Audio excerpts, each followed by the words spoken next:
Hello friends. Did you know that nearly 80% of those who watch my videos aren't subscribed? If you enjoy the content, I'd truly appreciate it if you hit that subscribe button. It helps a lot. Also, don't forget to leave a like and share your thoughts in the comments. Your interaction not only supports the channel's growth, but also helps these stories reach more people. Thank you all for being here. By the way, where are you watching from? Let me know in the comments. Sheriff Deputy Travis Hawthorne had been with the Maricopa County Sheriff's Office for 12 years when the call came in about the missing campers. It was mid-August, and the Arizona desert was experiencing one of its worst heat waves in decades. The thermometer outside the station read 118 degrees Fahrenheit at 3 in the afternoon. "Travis, we got another one," Sheriff Mitchell Barnes said, tossing a folder onto Travis's desk. "Family of 4 went camping in the Superstitions 3 days ago, haven't been heard from since." Travis opened the folder and studied the photos. The Brennan family. Father Kyle, 38, an accountant from Phoenix. Mother Sierra, 35, a school teacher, and their 2 daughters, Amber, 14, and Kendra, 11. They looked like the typical suburban family, clean-cut, smiling, the kind of people who went camping once a year to reconnect with nature. "Their car?" Travis asked. "Found it at the Peralta trailhead yesterday morning. Tents still set up about 2 miles in. Everything's there, sleeping bags, food, water, even their cell phones, but no sign of the family."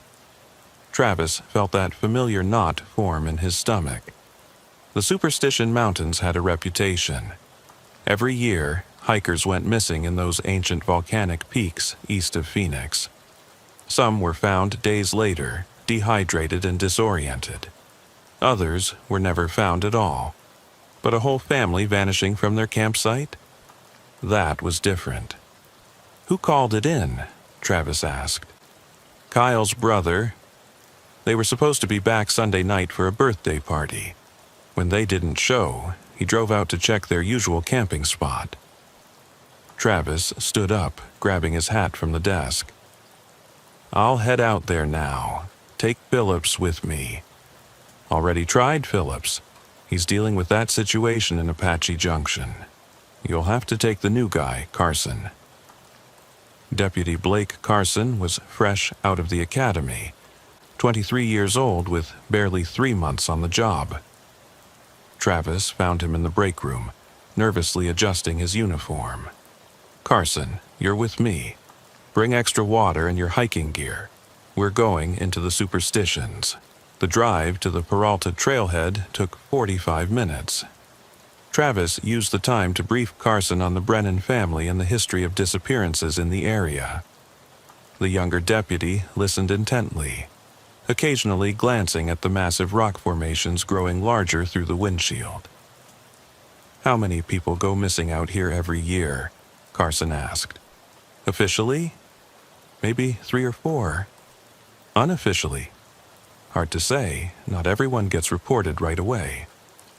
Sometimes we find bodies years later, picked clean by the desert." They pulled into the parking area next to the Brennan's blue Toyota Highlander. The afternoon sun beat down mercilessly as they gathered their gear. Travis noticed Carson already sweating through his uniform. "First rule of desert searches," Travis said, handing him an extra bottle of water. "Dehydration will kill you faster than anything else out here." The hike to the campsite was brutal in the afternoon heat. The trail wound through stands of saguaro cacti and palo verde trees, climbing steadily into the rocky heights. After an hour of hiking, they spotted the bright orange tent nestled in a small clearing surrounded by massive boulders. Travis approached carefully, hand resting on his sidearm out of habit. "Sheriff's Department. Anyone here?" Silence. The tent was the expensive 4-person model, properly staked and with the rainfly attached despite the lack of rain for months. Travis unzipped the entrance and peered inside. 4 sleeping bags laid out neatly, backpacks propped against the tent walls, a stuffed rabbit that probably belonged to the younger girl. "Check this out," Carson called from behind the tent. Travis joined him and found what had caught the deputy's attention. A camp stove sat on a flat rock, a pot of what looked like dried pasta still sitting on the burner. 4 plates were set out on a camp table, food half-eaten, forks still resting on the plates. "They were in the middle of dinner," Carson said. "Just got up and left?" Travis studied the scene more carefully.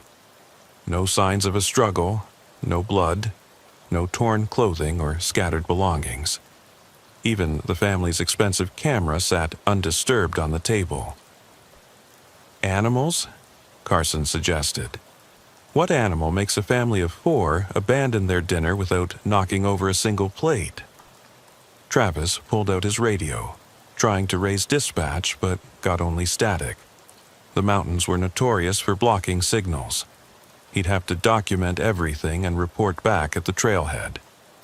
"Let's search the perimeter," Travis said. "Spiral pattern, 50 yards out." They spent the next hour combing the area around the campsite. Travis was an experienced tracker, having grown up hunting with his father in these same mountains. But the hard-packed desert soil revealed little. No clear footprints leading away from camp. No drag marks. Nothing. As the sun began to sink toward the western peaks, painting the rocks in shades of orange and red, Carson called out from a cluster of boulders about 30 yards from camp. "Deputy Hawthorne, you need to see this." Travis jogged over, finding Carson standing at the entrance to a narrow slot between 2 massive rocks. The younger deputy's face had gone pale. "What is it?" Carson pointed into the shadows between the rocks. Travis pulled out his flashlight and aimed it into the gap.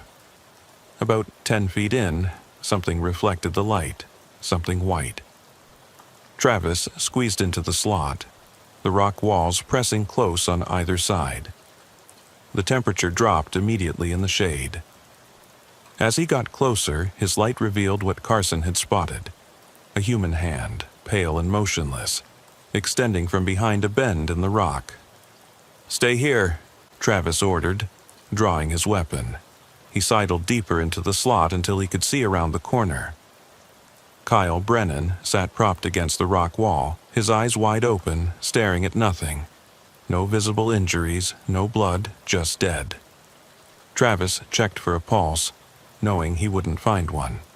The body was cold despite the desert heat. Rigor mortis had already set in. He'd been dead at least 24 hours. "Carson, radio for backup and the medical examiner," Travis called. "Tell them we have at least one body." "At least one?" Travis didn't answer. He was already searching the narrow canyon for the others. He found Sierra Brennan 20 feet deeper, in the same position as her husband, sitting against the wall, eyes open, no visible trauma. The children were beyond her, arranged the same way: 4 bodies, 4 family members, all sitting in a row in this narrow slot canyon, like they'd walked in here, sat down, and simply died. Travis had seen a lot of death in 12 years with the sheriff's office. Car accidents, domestic violence, drug overdoses. But this was different. This was wrong in a way that made his skin crawl. He photographed everything, then carefully backed out of the slot canyon. Carson was pacing nervously, radio in hand. "Dispatch says they can't get anyone out here until morning," Carson said. "They want us to secure the scene and wait." "We're not waiting here overnight," Travis said. "We mark the location, seal it off, and come back at first light with a full team." They strung crime scene tape across the entrance to the slot canyon and around the campsite. As they worked, the sun disappeared behind the mountains, plunging the desert into darkness. Travis noticed Carson jumping at every sound: the call of a coyote, the rustle of wind through the Palo Verde trees. "What do you think happened to them?" Carson asked as they hiked back to their vehicle by flashlight. "I don't know," Travis admitted. "But I've never seen anything like it." They reached the parking area just after 9 p.m. Travis was about to get in the car when he noticed something that hadn't been there before. Another vehicle, a beat-up Ford pickup, parked at the far end of the lot. No lights, no one visible inside. "Stay here," Travis told Carson, approaching the truck carefully. The cab was empty, but the engine was still warm. Fresh footprints led from the truck toward the trail, disappearing into the darkness. Travis memorized the license plate and returned to Carson. "Someone else go up the trail?" Carson asked. "Maybe. Let's get out of here." They drove back to the station in silence. Travis couldn't shake the image of the Brennan family, sitting in that narrow canyon like they were waiting for something. Or someone. The next morning, Travis led a team of 6 deputies and the medical examiner back to the site. The slot canyon was just as they'd left it, the bodies unmoved. But something else had changed. On the rock wall above where Kyle Brennan sat, someone had carved 5 words into the stone. Fresh cuts made sometime during the night. They saw what they shouldn't. Dr. Patricia Moss, the medical examiner, spent 3 hours examining the bodies in place before they were removed. Her preliminary assessment was baffling. No wounds, no signs of poisoning, no indication of environmental factors like heat stroke or dehydration, she told Travis. "If I had to guess, I'd say they all suffered massive cardiac arrest simultaneously, but that's impossible. What about drugs? Some kind of gas. I'll run toxicology, but I doubt we'll find anything. Whatever killed them, it's not something I've seen before." As the bodies were being loaded for transport, Deputy Phillips called Travis over to the campsite. "Found something weird in the tent." Inside, Phillips showed him a notebook that had been in Kyle Brennan's backpack. Most of it contained typical vacation notes, mileage, expenses, trail conditions. But the last entry, dated 3 days ago, was different. August 14th, 10:47 p.m., strange lights on the ridge above camp. Not flashlights, too bright, too steady. Sierra thinks it's other campers, but there's no one else on the trail registry. Girls are scared. Moving deeper into the rocks might have been a mistake. Someone's been watching us. I can feel it. If something happens to us, tell Mom we loved. The entry ended mid-sentence. Travis spent the next week investigating the Brennan deaths. The truck from the parking lot belonged to a local man named Shane Briggs, a 60-year-old hermit who lived in a trailer on the edge of the wilderness. When Travis tracked him down, Shane claimed he'd been checking his illegal deer traps that night, nothing more. But something in his eyes, a nervousness that went beyond normal police anxiety, told Travis there was more to the story. "You ever see lights up in the superstitions at night?" Travis asked.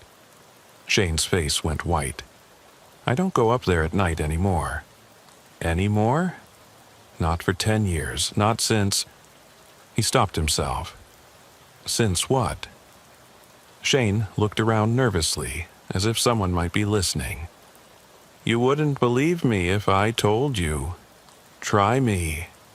Shane was quiet for a long moment, then, "There's people up in those mountains, not hikers or campers. They live up there, in the old mine shafts. They don't like outsiders." "What kind of people?" "The kind that have been there since before the Apache, before the Spanish, before anyone. My grandfather used to tell stories, but I never believed them until I saw the lights myself." Travis wanted to dismiss it as the ramblings of a paranoid hermit, but something about Shane's fear seemed genuine. "These people," Travis said, "what do they do to outsiders? They watch them, study them, and if the outsiders see something they shouldn't—" Shane made a cutting motion across his throat. Over the following weeks, Travis dug deeper into the history of disappearances in the Superstition Mountains.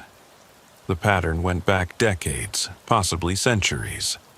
Spanish conquistadors wrote about entire expeditions vanishing. Apache warriors spoke of forbidden areas where even they wouldn't venture. In the 1960s, a group of geology students from ASU disappeared. Only one was found, catatonic, unable to speak about what happened. Travis requested the file on the geology students. The survivor, now in his 70s, lived in a nursing home in Tucson. Travis drove down to interview him. Marcus sat in a wheelchair by the window, staring at the mountains in the distance. When Travis introduced himself and explained why he was there, Marcus's hands began to shake. "You found more bodies," Marcus said. It wasn't a question. "A family of 4, they died, strangely." Marcus nodded slowly. Sitting in a row, eyes open, like they saw something that stopped their hearts? Travis felt a chill despite the warm room. "How did you know?" "Because that's how we found Professor Hendricks, and Janet, and Tom." Tears rolled down the old man's cheeks. "We were mapping the old Peralta mine when we found the chamber. Ancient, older than any mine. There were symbols on the walls, pictures that seemed to move in the torchlight. And then, they came." "Who came?" Marcus shook his head. "Not who. What?" "They looked human from a distance, but up close, their eyes were wrong. Too large, too dark, like looking into empty space.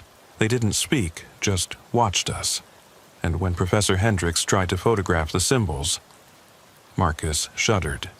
The scream he made when he looked at them through the camera lens. Then he ran. We all ran, but only I made it out. "Where is this chamber?" Marcus grabbed Travis's arm with surprising strength. "Don't look for it. Don't go back there. Some things are meant to stay hidden." But Travis couldn't let it go. 4 people were dead, and there would be more if he didn't find answers. He spent his off hours studying topographical maps, comparing them with disappearance sites. A pattern emerged. All the incidents clustered around a specific area, a region of the mountains riddled with old mine shafts and natural caves. 2 weeks after the Brennan deaths, Travis decided to go back, alone, at night, following the coordinates he'd triangulated. He told no one, leaving only a sealed letter for his wife in case he didn't return. The hike in darkness was treacherous. More than once, Travis nearly turned back. But the memory of those 4 bodies, arranged like a macabre display, drove him forward. Around midnight, he found what he was looking for. A mine entrance partially concealed by a rockfall, exactly where his calculations suggested it would be. The tunnel beyond was not a typical mine shaft. The walls were too smooth, the angles too precise. This had been carved with purpose, not for ore, but for something else. Travis's flashlight beam penetrated only a few yards into the darkness. He was about to enter when he heard it. Footsteps behind him. He spun around, hand on his weapon, to find Blake Carson standing there. "What are you doing here?" Travis demanded. "Following you," Carson admitted. "I knew you'd come back. You're not the type to let this go. Go back to your car. This is dangerous." "That's why you need backup." Carson pulled out his own flashlight. "We go in together, or not at all." Travis wanted to argue, but he recognized the determination in the younger deputy's eyes. "Fine, but we do this my way. Stay close, stay quiet." They entered the tunnel together. The temperature dropped immediately, and their breath formed clouds in the beam of their flashlights. The tunnel descended at a steady angle, turning and branching in ways that defied the logic of mine construction. After what felt like an hour, but was probably 20 minutes, they emerged into a large chamber. Travis's light swept across the walls. revealing the symbols Marcus had described. They weren't quite drawings, weren't quite writing, but something in between that seemed to shift and change when looked at directly. "God Almighty," Carson whispered. "What is this place?" Before Travis could answer, they heard it, a sound like breathing, but wrong, too deep, too rhythmic, like the mountain itself was inhaling and exhaling. Then, at the edge of their light beams, movement. Figures emerged from the shadows. At first glance, they appeared human. 2 arms, 2 legs, a head where it should be. But, as they drew closer, the wrongness became apparent. Their movements were too fluid, like they had no bones. Their skin was pale to the point of translucence. And their eyes? Marcus had been right. They were vast pools of darkness that seemed to pull at Travis's vision. "Don't look directly at them," Travis said, remembering the Brennan family's fate. But Carson was already staring, transfixed. His breathing became rapid, panicked. What are they?" The figures stopped just outside the circle of light. There were 6 of them, standing perfectly still, watching, waiting. Travis grabbed Carson's arm. "We're leaving, now, back away slowly." They began to retreat, but the figures moved with them, maintaining the same distance. It was like a horrifying dance, predator and prey locked in slow motion. They were halfway back to the tunnel entrance when Carson stumbled, his flashlight swinging wildly. For a split second, the beam illuminated something else in the chamber. A massive shape, barely visible in the darkness, that Travis's mind couldn't quite process. It was organic, yet geometric, ancient, yet somehow alive. And it was watching them with intelligence that was definitely not human. Carson made a sound, a whimper that built to a scream. He clutched his chest, dropping to his knees. "No!" Travis grabbed him, trying to drag him toward the tunnel. "Don't look at it. Close your eyes." But it was too late. Carson's eyes were wide, pupils dilated to the point they looked entirely black. His mouth opened and closed, like he was trying to speak, but no words came. Just that terrible wheezing. The figures began to close in. Travis made a decision. He pulled out his service weapon and fired 3 shots into the air. The sound was deafening in the enclosed space, and for a moment everything stopped. The figures retreated slightly, and Travis used the opportunity to hoist Carson over his shoulder and run. He ran through the tunnels in near darkness, Carson's weight making every step agony. Behind them, he could hear pursuit. Not footsteps exactly, but a sliding, scraping sound that grew closer with each passing second. They burst from the mine entrance into the desert night. Travis didn't stop. He half ran, half stumbled down the mountain trail, Carson still unconscious over his shoulder. It was only when they reached the parking area that he dared to look back. The mountains were dark and silent. Nothing had followed them out. Travis loaded Carson into his vehicle and drove directly to the nearest hospital. On the way, Carson regained consciousness but remained incoherent, mumbling about eyes in the darkness and shapes that couldn't exist. At the hospital, doctors found no physical cause for Carson's condition. Like the Brennan family, he appeared to have suffered some kind of massive psychological trauma that had affected him physically. He was sedated and transferred to a psychiatric facility for observation. Travis filed his report, leaving out most of what they'd encountered. He wrote that they'd investigated an old mine shaft, that Carson had suffered some kind of panic attack, possibly claustrophobia induced. Sheriff Barnes accepted the report without question, more concerned about the department's liability than the truth. But Travis knew the truth would eat at him. He'd seen something in that mountain, something that shouldn't exist. And worse, he knew it was still there, waiting. 3 days later, Blake Carson died in the psychiatric facility. The official cause was listed as sudden cardiac arrest, but the nurse on duty swore she'd seen someone in Carson's room just before he died. A tall, pale figure that disappeared when she turned on the lights. Travis attended the funeral, standing in the back as Carson's family grieved. After the service, Sheriff Barnes pulled him aside. "I'm closing the Brennan case," Barnes said. "Official cause of death. Exposure and dehydration leading to heart failure. That's not what killed them. Maybe not, but it's what's going in the report. And Travis, I don't want you going back to those mountains. That's an order." Travis nodded, but they both knew he was lying. How could he stay away when he knew what was up there? How could he let other families venture into those mountains, unaware of what waited in the darkness? Over the next month, Travis researched obsessively.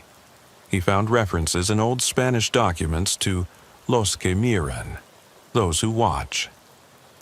Apache legends spoke of the shadow people who lived in the sacred mountains.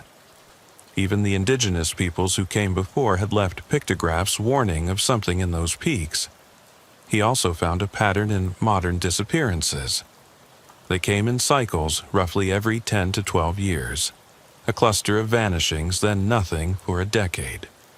The Brennan family marked the beginning of a new cycle. Travis tried to warn people. He suggested closing certain trails, posting warnings about dangerous mine shafts. But without official backing, his concerns were dismissed. Tourism was too important to the local economy. Then the calls started coming in. Hikers reporting strange lights on the ridges at night. Campers hearing impossible sounds. Voices that weren't quite human. Footsteps that didn't match any animal. And then, inevitably, the disappearances began. A college student named Tiffany Morrison, gone from a popular day hiking trail. Her camera was found, the last photo showing something pale and blurred in the background. An experienced outdoorsman named Mitchell Price, whose camp was discovered with everything intact except for him. His journal's final entry: "They're here. God help me, they're here." A young couple, Crystal Davis and Shane Williams, whose car was found at a trailhead with the doors open and the engine still running. Each time, Travis responded to the scene. Each time, he found subtle signs that others missed. The too-perfect arrangement of abandoned gear, the complete absence of struggle, the feeling of being watched even in broad daylight. He tried to establish a pattern, to predict where they would strike next.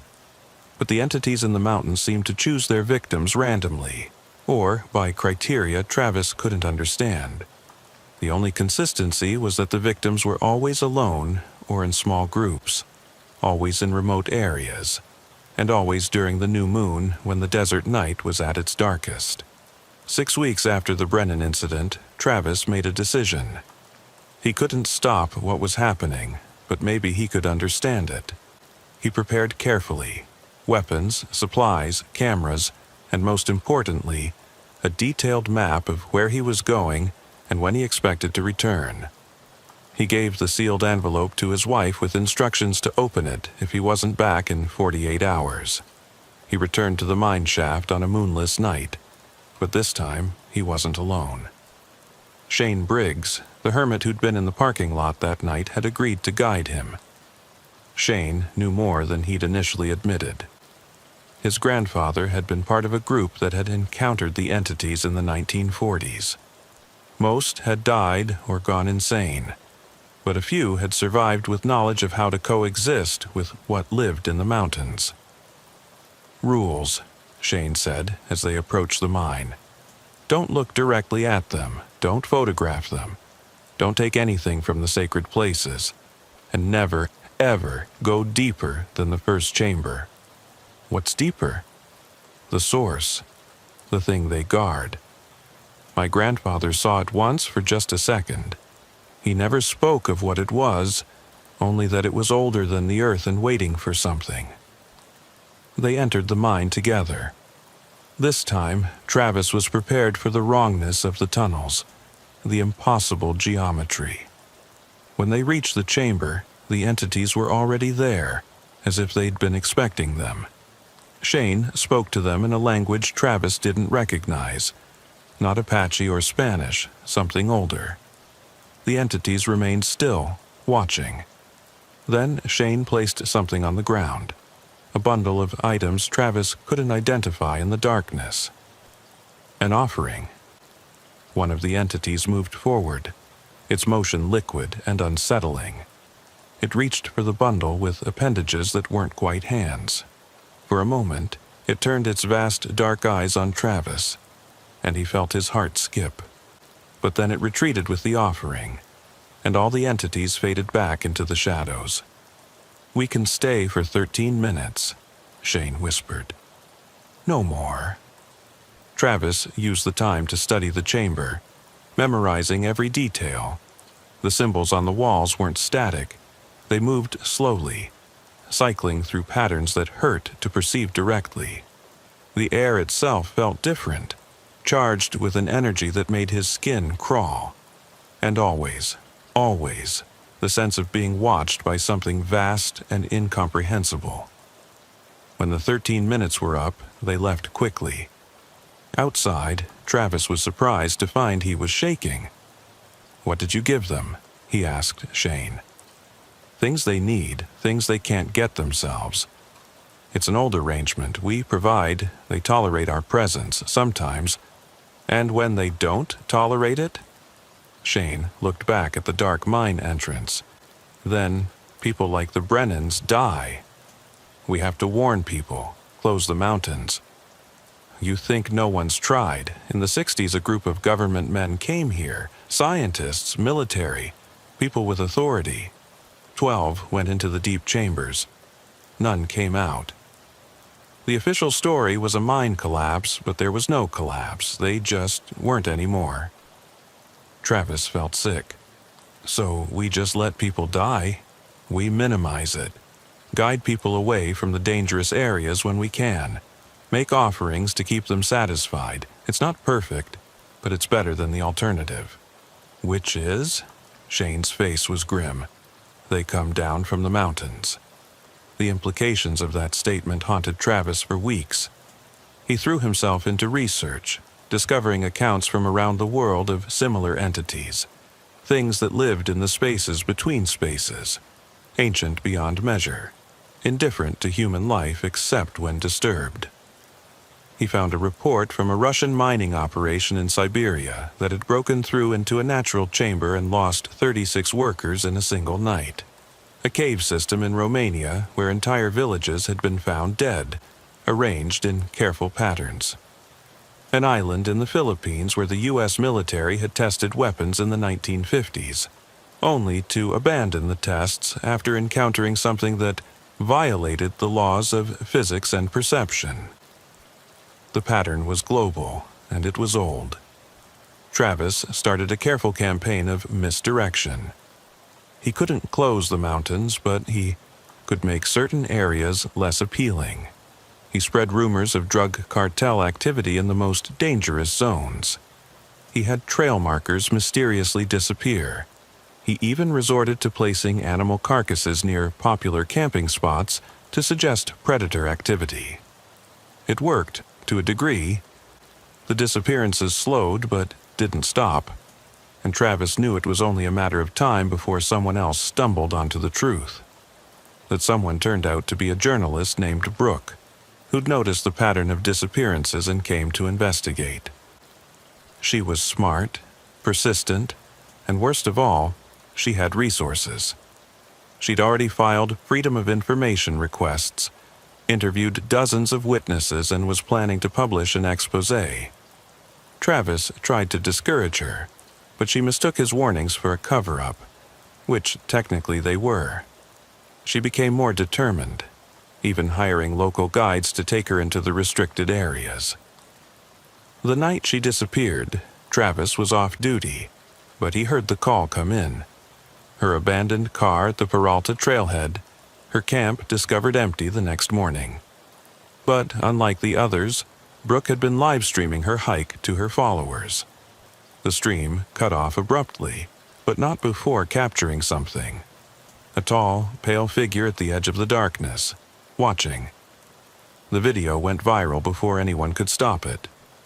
Within days, conspiracy theorists, cryptid hunters, and thrill-seekers descended on the Superstition Mountains.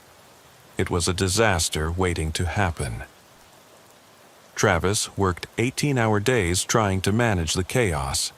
They closed the official trails, but people found other ways in. They posted guards, but the mountains were too vast to patrol effectively. And then, as Shane had warned, they came down. It started with livestock. Cattle found dead on ranches bordering the wilderness. Arranged in circles, their hearts stopped. Then pets began disappearing from yards in Apache Junction and Gold Canyon. Finally, the first human casualty, an elderly man in Queen Creek who'd been sitting on his porch at dusk. His wife found him an hour later, eyes wide open, dead of apparent cardiac arrest. But the look on his face suggested he'd seen something terrible in his final moments. Travis knew what had to be done. He gathered Shane and 3 others who knew the truth. An Apache elder named Joseph, a park ranger named Maria, who'd lost her partner to the entities years ago, and surprisingly, Sheriff Barnes, who'd known more than he'd let on. They went into the mountains together on the new moon, carrying offerings not just from themselves but from the community. Items of value, food, water, even blood drawn from volunteers who didn't know its purpose. They went deeper than Travis had gone before, following Shane and Joseph, who knew the old paths. In the deepest chamber they dared enter, they performed a ritual that Joseph's grandfather had taught him, one that supposedly dated back to the first contact between humans and the entities. It was part negotiation, part supplication, part threat. A reminder that while humans were fragile, they were also numerous and capable of making the mountains uninhabitable for everyone if pushed too far. Travis never saw what answered their call. Joseph warned them not to look, and Travis kept his eyes firmly on the ground. But he heard it. A sound like the mountain breathing, like space itself tearing. He felt its presence, vast and ancient and utterly alien, and somehow, impossibly, he heard it speak.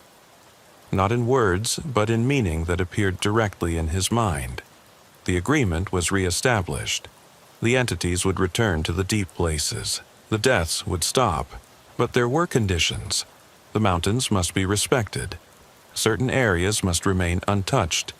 And occasionally, when the stars were right and the desert sang its oldest song, offerings must be made. They agreed. What choice did they have? The group emerged from the mountains at dawn, exhausted and changed. Travis had aged years in a single night. Shane never spoke again, communicating only in gestures and written notes. Joseph died 3 days later, peacefully in his sleep, as if his purpose had been fulfilled. Sheriff Barnes officially closed large sections of the Superstition Mountains for environmental restoration. The media attention gradually died down as no new disappearances occurred. The viral video was explained away as a hoax, the figure nothing more than a hiker in distress. But Travis knew the truth. He became the keeper of the agreement, making sure the offerings were made, the boundaries respected. He guided people away from the dangerous areas with carefully placed warnings and obstacles. He monitored the cycles, watching for signs that the entities were stirring. 5 years passed. Travis had nightmares most nights, dreams of vast dark eyes and impossible geometries. His marriage suffered. His health declined. But he continued his vigil, because he knew what would happen if he didn't. Then, last month, a development company announced plans to build a luxury resort in the Superstition foothills, the exact area that overlapped with the forbidden zones. Travis tried to stop it through official channels, but the company had connections, lawyers, and most importantly, money. The night the survey team went missing, Travis wasn't surprised. 4 men vanished without a trace, their equipment found arranged in a perfect circle. The company blamed it on cartel activity and sent a security team. They disappeared too. Travis knew what was coming. The entities had been patient for 5 years, but human greed was about to break the agreement. He made one last trip into the mountains, alone this time, carrying his service weapon and a letter for his wife. He found them waiting in the first chamber, more numerous than ever before. They didn't move as he approached, didn't react as he spoke. He explained about the development, the impossibility of stopping it through human means. He offered himself in exchange for more time, a chance to find another solution. They refused, not in words, but in a feeling of absolute finality that left no room for negotiation. Travis left the mountains knowing that the cycle was about to begin again, worse than before. The development would proceed, people would die, and eventually, when the deaths became too numerous to ignore or explain away, the mountains would be closed permanently. But by then, the entities might have spread beyond their ancient boundaries, into the cities and towns of the valley below. He wrote his report, sealed it, and placed it in a safety deposit box with instructions for it to be opened only if he disappeared. Then he did what he'd always done. He went back to work, responding to calls, maintaining the illusion of normalcy, and waiting for the darkness to descend. The last entry in Travis Hawthorne's personal journal, found in his abandoned patrol car at the Peralta trailhead, read, "They're not evil, that's what people don't understand. They're not good either. They simply are, like gravity or radiation. We built our civilization in their shadow, never knowing they were there until we pushed too far. Now, there's no going back. The mountains belong to them, they always have. We were just borrowing the space between their dreams. But the dream is ending, and when they fully wake, God help us all." Travis Hawthorne's body was never found.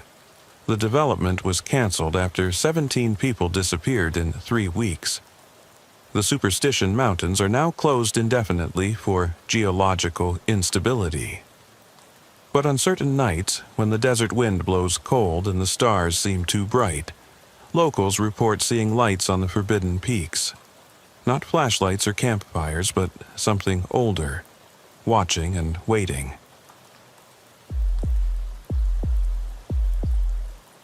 The call came in at 3:47 a.m., jarring Sheriff's Deputy Mitchell Reeves from the first decent sleep he'd had in weeks. October in Coconino County meant the tourist season was winding down, but it also meant more missing hikers, people underestimating the desert, chasing perfect Instagram shots, ignoring posted warnings. "Mitchell, we need you at the station," dispatch said. "We've got another one, maybe 2. "Missing hikers?" "Yeah, but this one's different. You need to see what we found." Mitchell dressed in the dark, careful not to wake his daughter Amber. Ever since his wife had left, it had just been the 2 of them, and his irregular hours weren't making single parenthood any easier. He left a note on the kitchen counter and drove through the empty streets of Sedona toward the sheriff's station. The red rocks were barely visible in the pre-dawn darkness, but Mitchell knew they were there. Massive sandstone formations that drew millions of visitors each year. Cathedral Rock, Bell Rock, Devil's Bridge. Beautiful by day, but at night they became something else. Shadows played tricks. Sounds echoed strangely, and people disappeared. Sheriff Wayne Cooper was waiting in his office, along with 2 other deputies Mitchell recognized, Shane Torres and Crystal Mathis. On Cooper's desk was an evidence bag containing what looked like a smartphone. "Brooke Caldwell, 28, from California," Cooper began without preamble. "Went hiking yesterday morning on the Devil's Bridge Trail with her boyfriend, Kyle Hoffman, 31. Neither came back. Her roommate called it in around midnight. "Devil's Bridge," Mitchell muttered. "How many times do we have to tell people not to hike alone out there?" "They weren't alone," Crystal said. "That's the weird part. Look at this." She pulled up a video on the phone. It showed a young woman, presumably Brooke, standing on the famous natural arch known as Devil's Bridge. The red rocks stretched out behind her, beautiful in the morning light. She was smiling, talking to whoever was holding the camera, presumably Kyle. "Isn't this amazing?" Brooke was saying. "I can't believe we have it all to ourselves." The camera panned across the landscape, then back to Brooke. She was still smiling, but something in her expression had changed. She was looking at something off camera. "Kyle?" she said. "Kyle, who is that?" The camera swung around wildly, showing nothing but red rock and blue sky. Then it dropped, showing feet in dirt, and the video cut off. "That's it?" Mitchell asked.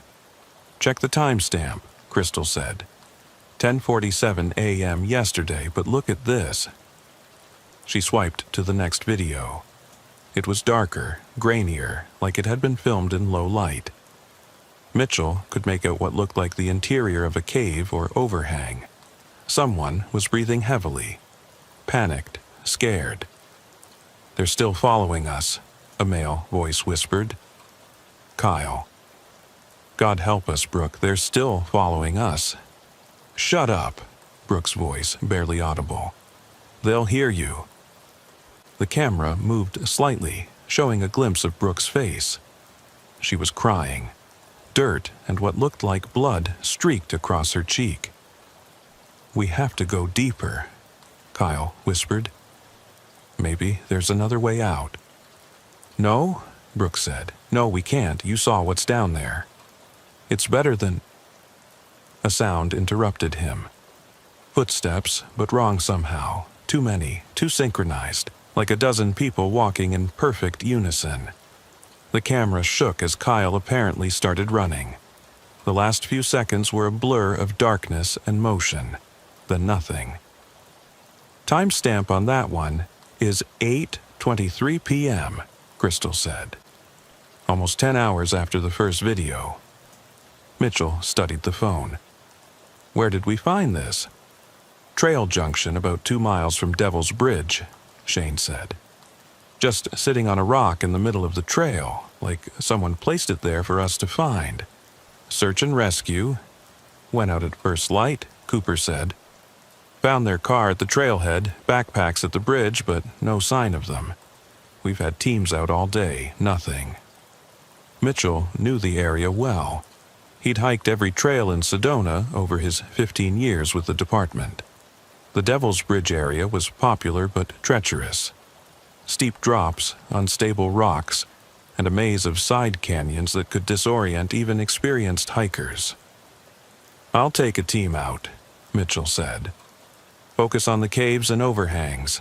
If they were hiding from someone—" "From who?" Cooper interrupted. "This is Sedona, not Juarez. We don't have people stalking tourists on hiking trails." Mitchell wanted to argue, but Cooper was right. Sedona was a peaceful town, its biggest crimes usually involving drunk tourists or petty theft. But something about those videos bothered him. The synchronized footsteps, the terror in Brooke and Kyle's voices. They weren't running from wildlife. "Give me Torres and 2 volunteers from Search and Rescue," Mitchell said. "We'll do a grid search of the canyon system east of Devil's Bridge." Cooper nodded. "You have until dark. If you don't find anything, we're calling in state resources." An hour later, Mitchell was on the trail with Shane and 2 search and rescue volunteers, Travis Howell, a local rock climbing guide, and Sierra Nash, an experienced tracker. The morning sun painted the red rocks in brilliant shades of orange and gold, but Mitchell barely noticed. He was focused on the ground, looking for signs. They reached Devil's Bridge by 7 a.m. The natural sandstone arch stretched 50 feet across a steep canyon, with drops of over 100 feet on either side. Tourist season meant there should have been dozens of people here already, but Cooper had closed the trail. They had the place to themselves. "Blood," Sierra called out, crouched near the edge of the bridge. "Not much, just a few drops, but fresh. Maybe day old." Mitchell photographed the blood, then looked around. The bridge was exposed, nowhere to hide. If Brooke and Kyle had been running from someone, they would have had to go either back down the trail or into the rugged terrain beyond. "If I were scared and running," Travis said, "I'd head for those slot canyons to the east. Lots of places to hide." They spent the next 3 hours searching the canyons. The terrain was brutal. Loose rocks, dense vegetation, and narrow passages that required careful navigation. They found more blood on a thorny bush, some fabric that might have come from a shirt, but no sign of Brooke or Kyle. Around noon, Shane called out from a narrow side canyon. "Got something!" Mitchell squeezed through the gap between two massive boulders and found Shane standing at the entrance to a cave. It wasn't on any map Mitchell knew of, just a dark opening in the rock face, partially hidden by an overhang. "Footprints," Shane said, pointing to the sandy ground. "2 sets going in, nothing coming out." Mitchell pulled out his flashlight and weapon. "Shane, you're with me. Travis, Sierra, stay here and watch our backs." The cave was larger than it appeared from outside. The entrance opened into a chamber about 20 feet across, with a ceiling high enough to stand upright. Mitchell's flashlight beam cut through the darkness, revealing smooth walls carved by centuries of water erosion. "Look at this," Shane said, his light focused on the ground. There were footprints everywhere, dozens of them, maybe more, but they all looked identical. Same size, same tread pattern, arranged in perfect parallel lines like soldiers marching in formation. "This isn't possible," Mitchell muttered. They pushed deeper into the cave. The main chamber narrowed into a tunnel that sloped downward. The air grew colder, and Mitchell noticed something else. A smell. Metallic, organic, wrong. The tunnel opened into another chamber, and Mitchell's light swept across something that made him stop cold. Bodies. But not Brooke and Kyle. 3 corpses, arranged in a perfect line against the far wall. They were dressed in hiking gear, but the clothing was dated. Styles from the 90s, maybe early 2000s. The bodies were mummified by the dry desert air. Skin pulled tight across bones. Eyes gone, mouths open in what might have been screams. "Jesus," Shane whispered. "How long have they been here?" Mitchell approached carefully. Each body had a laminated card placed on its chest. He picked one up, angling it toward his light. Jennifer Walsh. Missing since October 15th, 1998. He checked the others. David Park. October 15th, 2003. Marcus Rivera. October 15th, 2008. All October 15th, Shane said. 5 years apart. And today is October 15th, 2023. They looked at each other, the implication clear. Every 5 years on the same date, someone disappeared and ended up here. Which meant Brooke and Kyle were meant to be the next in line. A sound from deeper in the cave made them both freeze. Footsteps. Multiple sets. Moving in perfect synchronization. "We need to go," Mitchell said. "Now." They backed toward the tunnel, but the footsteps were getting closer. Mitchell could see lights now. Flashlights or headlamps. At least 6 of them, moving through the darkness with unnatural precision. "Stop," a voice called out. Male, flat, emotionless. "You're trespassing." Mitchell raised his weapon. "Sheriff's Department, identify yourself." The lights stopped moving. Then, in perfect unison, 6 figures stepped into view. They looked human at first glance. 2 men, 4 women, all dressed in civilian clothes. But something was profoundly wrong. They moved in perfect synchronization, every gesture, every breath identical. Their faces were blank, expressionless, and their eyes reflected Mitchell's flashlight like an animal's, glowing silver in the darkness. "You need to leave," they said. All 6 of them speaking in perfect unison with the same flat tone. "This is a sacred place. We're looking for 2 missing hikers," Mitchell said, trying to keep his voice steady. "Brooke, Caldwell, and Kyle Hoffman. Have you seen them?" The 6 figures tilted their heads, all at exactly the same angle, at exactly the same moment. "They have been chosen," the voices said, "as were the others, as you will be if you don't leave. Chosen for what? To feed the mountain, to maintain the balance. Every 5 years the mountain must feed." Mitchell felt Shane tense beside him. This was insane. 6 people, speaking and moving as one, talking about feeding a mountain. But the bodies behind them were real. The threat was real. "We're taking those bodies with us," Mitchell said. "They have families who deserve closure. The mountain keeps what the mountain takes." The figures took a step forward, still in perfect unison. Mitchell noticed something else. They weren't breathing. Their chests didn't rise and fall. They were perfectly, unnaturally still, except when they moved. "Shane," Mitchell whispered. "When I say run."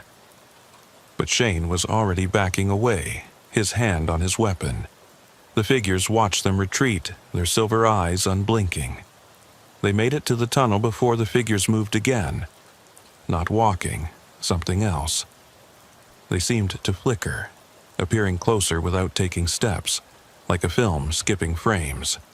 "Run!" Mitchell and Shane sprinted through the tunnel, their flashlights swinging wildly.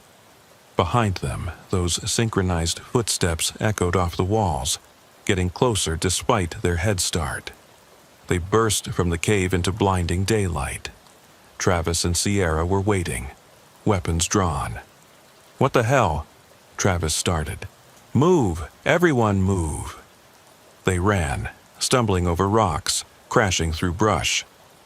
Mitchell looked back once and saw the 6 figures standing at the cave entrance, watching them flee. They didn't pursue into the sunlight. Back at the sheriff's station, Mitchell's report was met with skepticism. Cooper listened to the story, looked at the photos Mitchell had managed to take of the bodies, and shook his head. "You're telling me there's a cult in the mountains that sacrifices hikers every 5 years. "I'm telling you what we saw," Mitchell said. "Those bodies are real. Those people, or whatever they are real. And they just let you go? They didn't follow us into the sunlight. Maybe they can't." Cooper was quiet for a long moment. Then, "We're going back in force, full SWAT. State police backup. We're getting those bodies and finding our missing hikers." The operation was planned for dawn the next day. 20 officers, full tactical gear, helicopter support. Mitchell tried to warn them about what they'd seen, but most dismissed it as mountain hermits or drug addicts. Only Shane believed him, because Shane had seen it too. They entered the cave at 0600 hours. The first chamber was empty. The tunnel was clear. But when they reached the second chamber, nothing. No bodies, no evidence they'd ever been there. The ground had been swept clean. No footprints, no blood, nothing. It was as if Mitchell and Shane had imagined the whole thing. "You sure this is the right cave?" Cooper asked. Mitchell knew it was. The shape of the walls, the slope of the tunnel. This was definitely the place. But everything was gone. They searched for 6 hours, expanding the grid, checking every cave and overhang in a 3-mile radius. They found nothing. No sign of Brooke and Kyle. No evidence of the 6 figures Mitchell and Shane had encountered. The search was called off at sunset. Brooke and Kyle were officially listed as missing, presumed dead. The case went cold, but Mitchell couldn't let it go. He researched the names he'd seen on those cards: Jennifer Walsh, David Park, Marcus Rivera, all real people who'd disappeared while hiking in Sedona, all on October 15th of their respective years, all from the Devil's Bridge area. He dug deeper, finding more disappearances with the same pattern going back decades. October 15th, 1993. October 15th, 1988. Always the same date, always the same area, always hikers who vanished without a trace. He also found something else. Local Native American legends spoke of the Hollow Ones, people who'd sold their souls to the mountain spirits in exchange for immortality. They lived in the deep places, emerging only to collect payment for their bargain. Every 5 years they had to provide the mountain with new souls, or they would lose their immortality and crumble to dust. Mitchell shared his findings with Shane, who'd been doing his own research. "Look at this," Shane said, showing Mitchell an old newspaper article from 1968.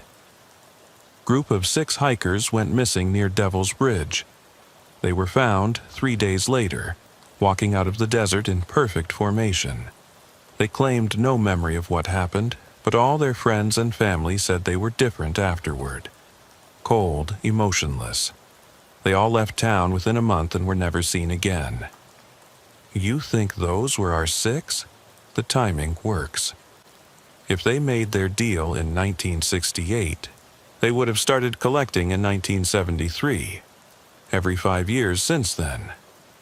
Mitchell did the math, which means they've taken at least 10 people that we know of, probably more. And we can't do anything about it.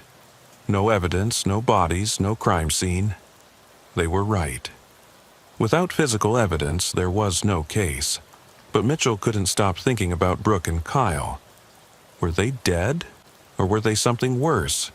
New recruits for the Hollow Ones, transformed into soulless collectors for the mountain.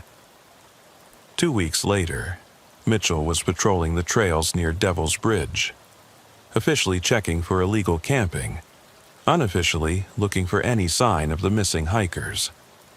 The sun was setting, painting the rocks blood red, when he saw her, Brooke Caldwell, standing on a ridge about 100 yards away. Mitchell called out, but she didn't respond. He climbed toward her, scrambling over loose rocks. When he reached the ridge, she was gone. But there was something on the ground where she'd been standing. A smartphone. It was Brooke's, or at least identical to hers. Mitchell turned it on and found a single video file dated that day. He played it. The video showed Brooke and Kyle, but they were different. Their faces were blank, expressionless. Their eyes reflected the light like mirrors. They stood side by side, perfectly still, and when they spoke, it was in unison. "Stop looking for us," they said. "We have been chosen. We are part of the mountain now. In 5 years, we will choose others. This is the way." The video ended. Mitchell looked around, but he was alone on the ridge. The sun had set, and darkness was falling fast. He hurried back to his vehicle, the phone clutched in his hand. Back at the station, the phone was dead. No videos, no data, completely wiped. The tech team couldn't recover anything. It was as if the phone had never been used.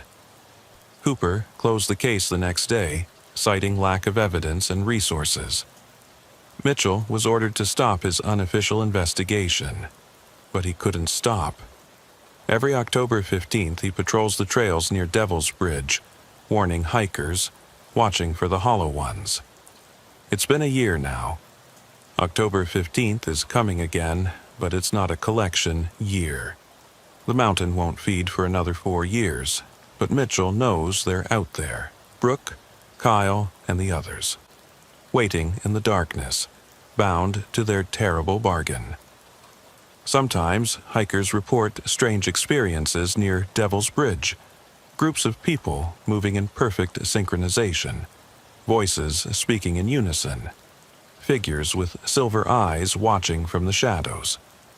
Mitchell documents every report, building a file that no one else will look at.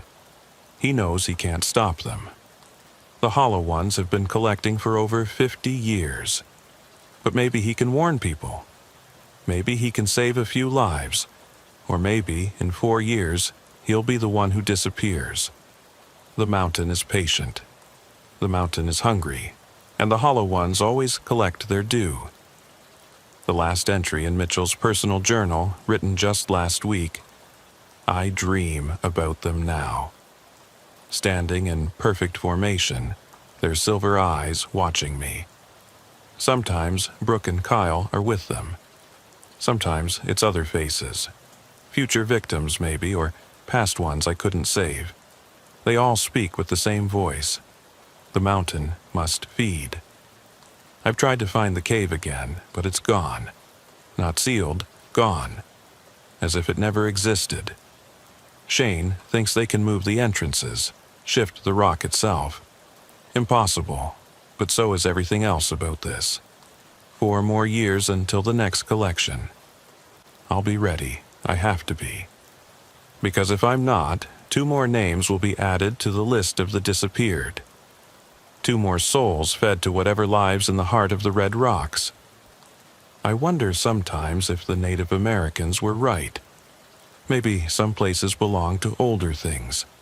Things that were here before us and will be here long after we're gone. Maybe we're the trespassers, and the hollow ones are just enforcing boundaries we can't understand. But I know one thing for certain. Devil's Bridge isn't just a tourist attraction. It's a gateway. And every 5 years, that gateway demands payment. Deputy Carson Wells had been with the Pima County Sheriff's Office for only 6 months when he got the call that would haunt him for the rest of his life. It was a Tuesday morning in November, unseasonably cold for southern Arizona, with rain clouds gathering over the Santa Rita Mountains. "Carson, you're with me," Sheriff Patricia Hawkins said, appearing at his desk. "We've got a situation in Helvetia." Carson looked up from his paperwork. Helvetia, the ghost town? That's the one. Some urban explorers called in something unusual.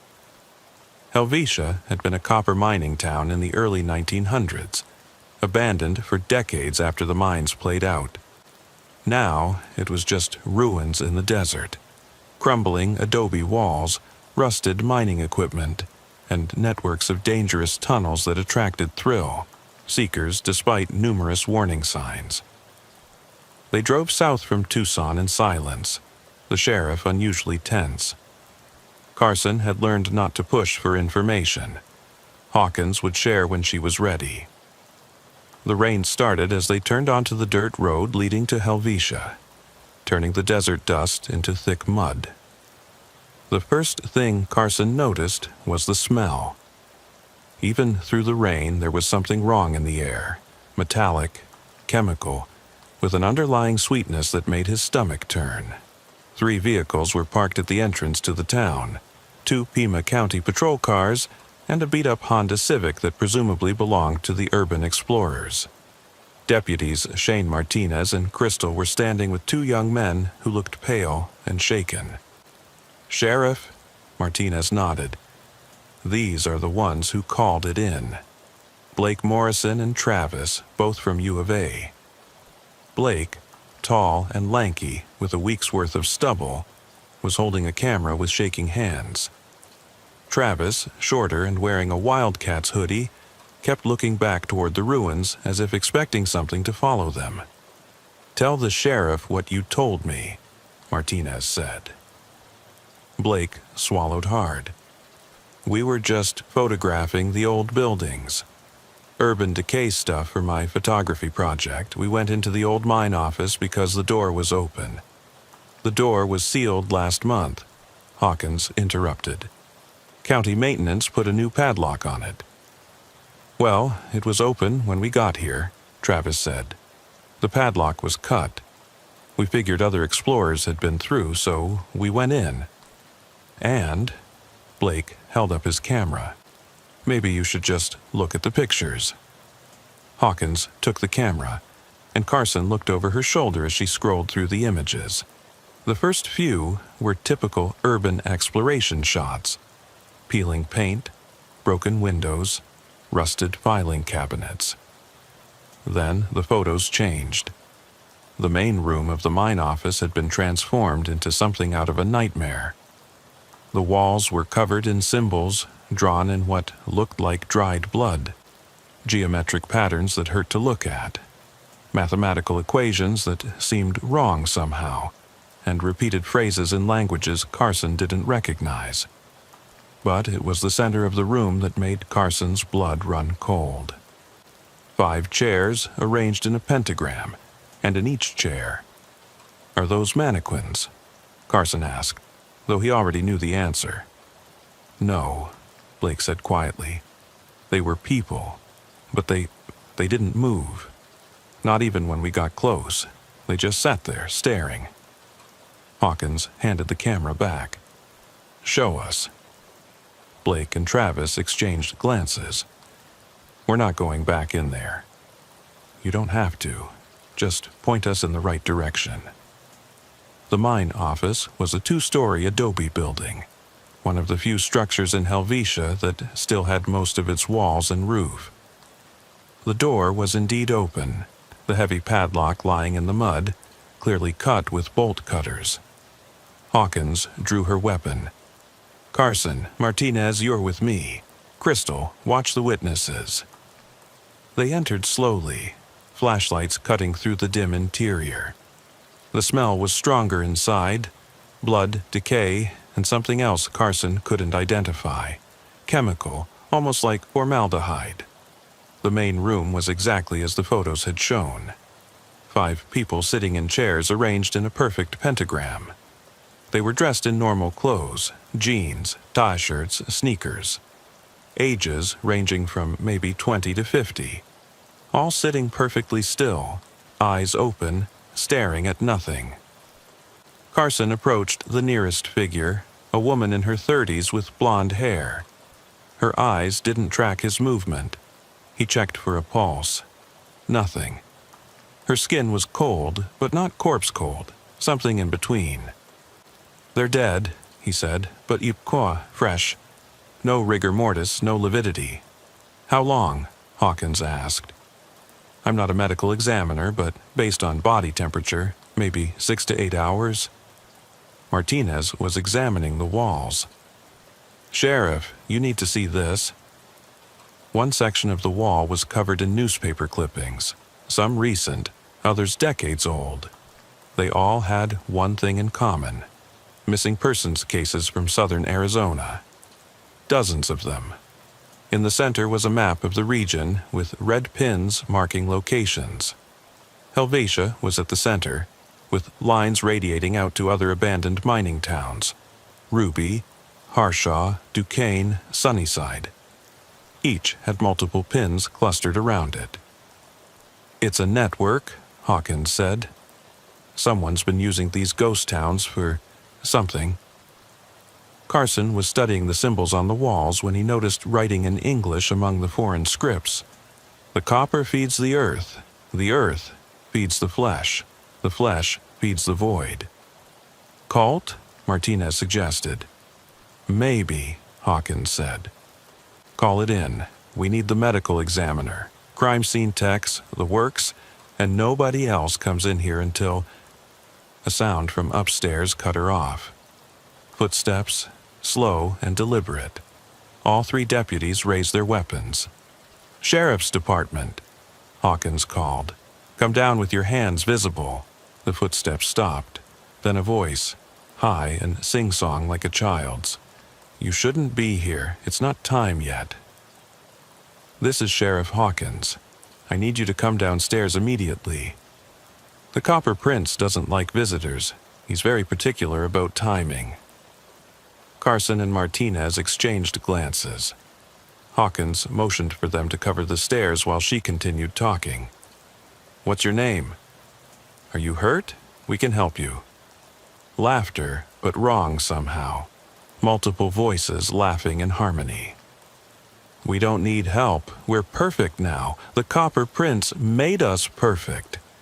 Carson moved to the base of the stairs, weapon raised. The second floor was dark, but he could see movement in the shadows. Multiple figures, all moving in strange, jerky motions like marionettes. How many are up there? Hawkins whispered. Before Carson could answer, they came down the stairs.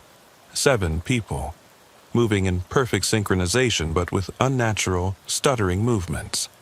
Their faces were blank, eyes unfocused, mouths slightly open. Some were in various states of undress, their skin marked with the same symbols that covered the walls. "Stop right there," Hawkins commanded. They didn't stop. They moved toward the deputies with that same jerky gait, arms reaching out. Carson could see now that their fingernails had been replaced with copper wire, twisted into sharp points. "Stop, or we will fire." They kept coming. Hawkins fired a warning shot into the ceiling. The figures didn't even flinch. They just kept advancing with those blank expressions and reaching hands. "Out! Everyone out!" The deputies retreated, backing toward the door. The figures followed but stopped at the threshold, unable or unwilling to cross into the daylight. Outside, Hawkins immediately called for backup. "All available units to Helvetia. We have multiple suspects, possible homicides, potential public safety threat." While they waited, Carson watched the doorway. The figures had retreated into the shadows, but he could still see them moving inside. Occasionally, one would approach the threshold and stare out at them with those empty eyes. "What the hell are they?" Martinez asked. "Drugged," Hawkins said, though she didn't sound convinced. "Has to be. PCP, bath salts, something that explains the behavior." But Carson had seen people on drugs. This was different. The synchronized movement, the lack of response to gunfire, the copper wire fingernails, this was deliberate, planned. Backup arrived within an hour. 6 patrol cars, a SWAT van, and an ambulance. They surrounded the building, and SWAT prepared to enter. "Non-lethal force if possible," Hawkins instructed. "These people might be victims." SWAT entered in formation, but the building was empty. The 7 figures from upstairs were gone. The 5 bodies in the chairs remained, along with all the writing and symbols on the walls. A search revealed a hole in the floor of a back room, a tunnel leading down into the old mine shafts. "They went underground," the SWAT commander reported. "The tunnel system is extensive. We'd need a full search team, and even then..." Hawkins made the call to seal the building and establish a perimeter. The medical examiner arrived and began processing the bodies. Dr. Sarah Kim, a 20-year veteran, looked increasingly disturbed as she worked. "Sheriff," she called Hawkins over, "you need to see this." She had opened one of the victim's shirts, revealing the chest cavity. The skin was marked with precise surgical scars. "These people have been operated on," Dr. Kim said, "recently, and look at this." She pressed on the chest, and instead of the usual resistance, there was a strange, clicking sound. Using a scalpel, she made a small incision. Instead of blood, a dark, viscous fluid leaked out, and beneath the skin... "Is that copper?" Carson asked. "Copper wire," Dr. Kim confirmed. "Woven through the muscle tissue. It's all through the body. I can feel it under the skin. Someone has literally wired these people." "Are they dead?" Hawkins asked. Dr. Kim hesitated. "By any normal medical definition, yes. No heartbeat, no brain activity. But the cellular degradation is wrong. It's like they're preserved somehow. And this fluid..." She collected a sample. "I'll need to run tests, but it's not blood. It's something synthetic." They worked the scene until dark. collecting evidence, photographing everything. The symbols were documented, though no one could identify the language. The newspaper clippings revealed disappearances going back 40 years, all from the same cluster of ghost towns. As night fell, they heard it, singing from underground. Multiple voices in harmony, the words unclear, but the melody haunting. It seemed to come from everywhere and nowhere, echoing through the abandoned buildings. "We're pulling out," Hawkins decided. "Seal every entrance to the mine we can find. Nobody goes underground until we know what we're dealing with." They posted guards at the main entrance and established a command post at the edge of town. Carson volunteered for the first watch, paired with Crystal. Around midnight, they saw lights in the ruins. Not flashlights. A strange blue-green glow that seemed to pulse with the rhythm of the underground singing. "Should we investigate?" Crystal asked. "Negative," came Hawkins' voice over the radio. "Observe and report only." The lights moved through the buildings, sometimes disappearing only to reappear elsewhere. Carson counted at least a dozen separate sources. Then, around 2 a.m., they converged on the mine office. Figures emerged from the building. Not the 7 from earlier, but new ones. They moved with the same jerky motions, their skin reflecting that blue-green light. They carried objects Carson couldn't identify at distance. They formed a procession, moving toward the old smelter at the edge of town. The singing grew louder, and Carson could finally make out some words, though they were in English mixed with something else. Copper blood, copper bone, bone, flesh of earth, earth of stone. The prince rises, the prince calls, copper kingdom, copper thralls.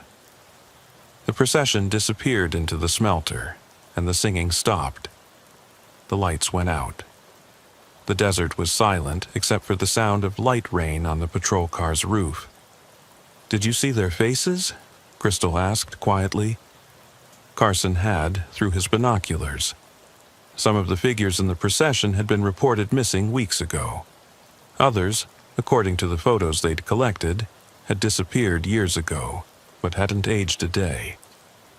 Morning brought more disturbing discoveries. The 5 bodies from the chairs were gone, despite the building being under guard. The guards swore no one had entered or left, but the bodies had simply vanished, leaving only those strange surgical scars in the dust where they'd been. Dr. Kim's preliminary analysis of the fluid was even more troubling. "It's a synthetic compound I've never seen before. Organic polymers mixed with copper sulfate and other minerals. It's almost like artificial blood, but here's the really weird part. It's still active. Under the microscope, it moves, responds to stimuli. It's not alive exactly, but it's not dead either." The investigation expanded. State police were brought in, along with federal agencies. The mine entrances were sealed with concrete, but the singing continued underground. Motion sensors picked up movement in the tunnels, always heading deeper. Carson was assigned to research the history of Helvetia and the other ghost towns. What he found chilled him more than anything he'd seen in that office. In 1911, just before the mine started closing, there had been an incident. 17 miners had been trapped in a cave-in at the Copper Queen mine. They were underground for 3 weeks before rescue teams reached them. But when they did, only one miner was still alive. A man named Josiah Prince. Prince claimed the others had died in the cave-in, but the bodies showed signs of cannibalism and worse. Prince was institutionalized, raving about the copper god and the transformation. He escaped 6 months later and was never seen again. But there were stories. Sightings of Prince near abandoned mines throughout southern Arizona. Always accompanied by disappearances. Always leaving behind those strange symbols. Carson found a photograph from 1913 showing Prince after his rescue. The face was gaunt, traumatized, but the eyes, Carson had seen those eyes recently, on one of the figures in the procession. Josiah Prince was still alive over 100 years later. Carson brought his findings to Hawkins. She studied the evidence, then made a decision that surprised him. "We're going in. Full tactical team, hazmat gear, the works. We find these people and we stop whatever they're doing." The operation was planned for dawn. 20 officers would enter through the main shaft while another team watched the exits. They had maps of the mine from historical records, though everyone knew the tunnels could have been modified over the decades. Carson was part of the entry team. They descended into darkness, their lights revealing walls lined with that same copper wire, woven into complex patterns. The air was thick with that chemical smell, and their hazmat gear suddenly seemed inadequate. 100 feet down, they found the first chamber. It was carved from solid rock, walls covered in those symbols. In the center was a pool of that dark fluid, and floating in it. "Are those bodies?" someone asked. They were, dozens of them, suspended in the liquid, copper wire connecting them in a vast network. Some were clearly dead, mummified by the fluid. Others opened their eyes as the lights hit them. "Dear God," Hawkins whispered. They pressed deeper, finding more chambers. Processing rooms where bodies were prepared. Surgical equipment that looked both ancient and impossibly advanced. And everywhere, that copper wire, growing like veins through the rock itself. In the deepest chamber they could reach, they found him, Josiah Prince, though he barely looked human anymore. His skin was the color of oxidized copper, wire growing from his body into the walls themselves. He was connected to everything, the center of the network. "You're too early," he said, his voice carrying despite the distance. "The transformation isn't complete." "Josiah Prince," Hawkins called out. "You're under arrest for murder, kidnapping, and—" He laughed, and the sound echoed from every tunnel, every chamber. The bodies in the pools began to move, pulling themselves free from the fluid.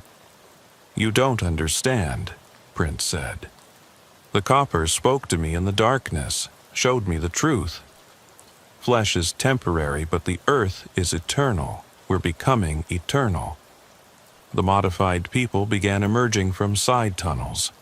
Dozens of them, all with that jerky movement and copper wire fingers. The team formed a defensive circle, weapons raised.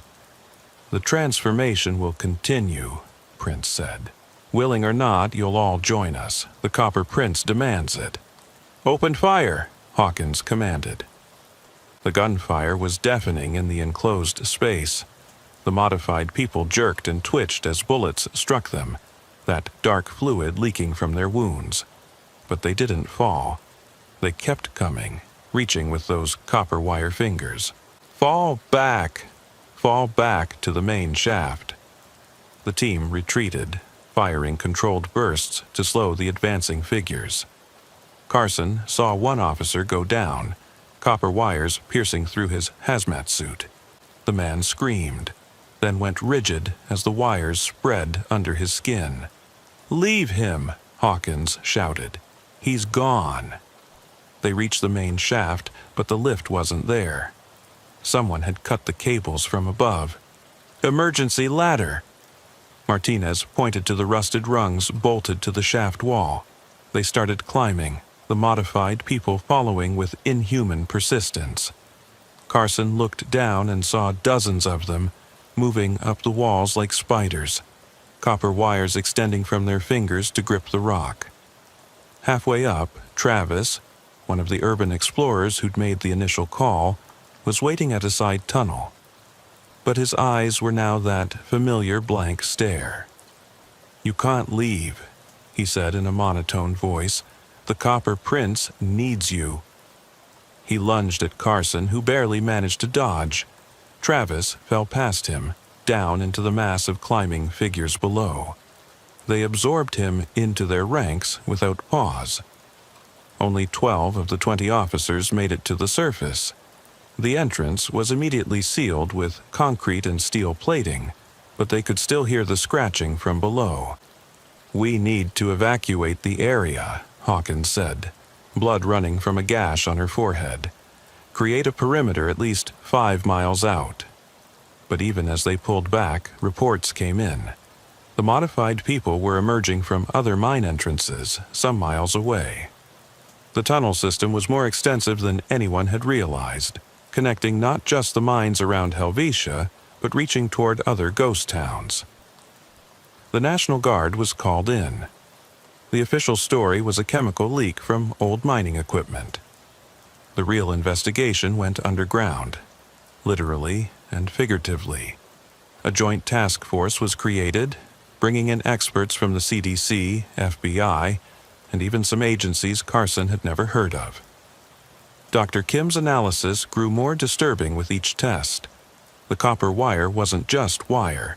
It was somehow organic, growing like a fungus through the victims' bodies. The dark fluid was replacing their blood, keeping tissues preserved while fundamentally changing their biology. "They're not human anymore," she told Carson privately. "They're something else. And based on the growth patterns, this transformation, it's not random. Someone or something is directing it." Carson was assigned to track the disappearances, creating a timeline. The pattern was clear. Every few years, the number of missing persons would spike, always centered on the ghost towns. But recently, the pattern had accelerated. What used to happen every 5 years was now happening monthly. 3 weeks after the initial incident, Carson was working late at the command post when his radio crackled. "Movement at the Duquesne site," reported one of the guards stationed at another ghost town. Multiple figures emerging from the transmission cut to screams, then static. By the time reinforcements arrived, they found the guard post empty. Blood on the ground, but no bodies. The town of Duquesne, 20 miles from Helvetia, was now showing the same blue-green lights. The situation was spiraling out of control. The governor declared a state of emergency. The affected zone was expanded to encompass 6 ghost towns. Residents of nearby communities were evacuated, but the modified people were adapting. They started appearing in populated areas, no longer confined to the ruins. A family in Tubac reported their missing daughter returning home, but changed. Copper wires visible under her skin, speaking in that same monotone about the copper prints. Carson interviewed the family before they were relocated. The daughter, Kendra, age 16, sat perfectly still during the questioning. "Where have you been, Kendra?" Carson asked. "Below, learning, transforming. Who took you?" "No one took me, I was called. We're all called eventually. The copper sings to us." "Who is the Copper Prince?" For the first time, Kendra's expression changed, a smile that didn't reach her empty eyes. "He's not a who, he's a what, he's the future. Flesh fails, but copper endures. We're becoming something better. Where's Josiah Prince? Everywhere. He's in the wires now, in the earth, in us." She tilted her head. "He says you're resisting. That's okay. Resistance ends eventually." That night, Carson had his first dream. He was underground, surrounded by walls of copper that pulsed like a heartbeat. The metal was alive, growing, spreading through the rock. And at the center, something vast and impossible. Not Prince, but what Prince had become, or maybe always was. A consciousness distributed through miles of wire. Hundreds of modified bodies. The entire underground network. He woke to find thin copper wires growing from his pillow, reaching for his head. Carson reported the incident immediately. Dr. Kim examined him, finding trace amounts of copper sulfate in his blood, levels that shouldn't be there. "You've been exposed," she said. "Something in that mine, maybe airborne, maybe through microabrasions. Your body is fighting it, but what?" I've tested everyone who went into those tunnels. You all have elevated copper levels, and they're increasing. The task force tried everything. They pumped concrete into the tunnels, only to find new openings appearing overnight. They tried poison gas, but the modified people didn't need to breathe. They even discussed more extreme measures: fuel air explosives, tactical nuclear weapons, but the tunnel system was too vast, too close to populated areas. Then came the morning when everything changed. Carson woke to find the command post empty, except for Sheriff Hawkins, who was standing at the window, staring at the desert. "They're gone," she said. "Everyone who went into the tunnels. Martinez, all of them, left in the night. To where? Where do you think?" Carson looked out the window. In the distance, the ghost towns were glowing with that blue-green light. But now, it wasn't just isolated points. The glow was spreading, connecting, forming a network across the desert. "It's starting," Hawkins said. "The real transformation, not just people, everything, the land itself." She turned to Carson, and he saw thin copper wires growing from the corners of her eyes. "I can hear him," she whispered. "Prince, or what he's become. He's in my head, showing me things, the future. It's beautiful and terrible. Sheriff, we need to get you to medical." "No." She pulled her service weapon. "I won't become one of them. I won't be used to hurt people." "Sheriff, please. Run, Carson. Get as far from here as you can. Tell them to nuke the whole area if they have to. Don't let it spread." The gunshot echoed across the desert. Carson ran. He drove north as fast as he could, but he could feel it. The copper in his blood calling him back. Every mile was agony, fighting against the pull. He made it to Phoenix before collapsing. When he woke in the hospital, officials in hazmat suits were questioning him.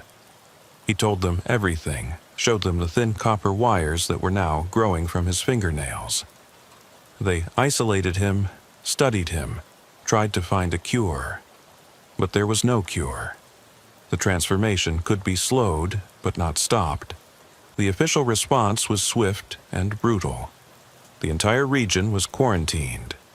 The military moved in with flamethrowers and white phosphorus, burning everything. They claimed it worked, that the threat was contained.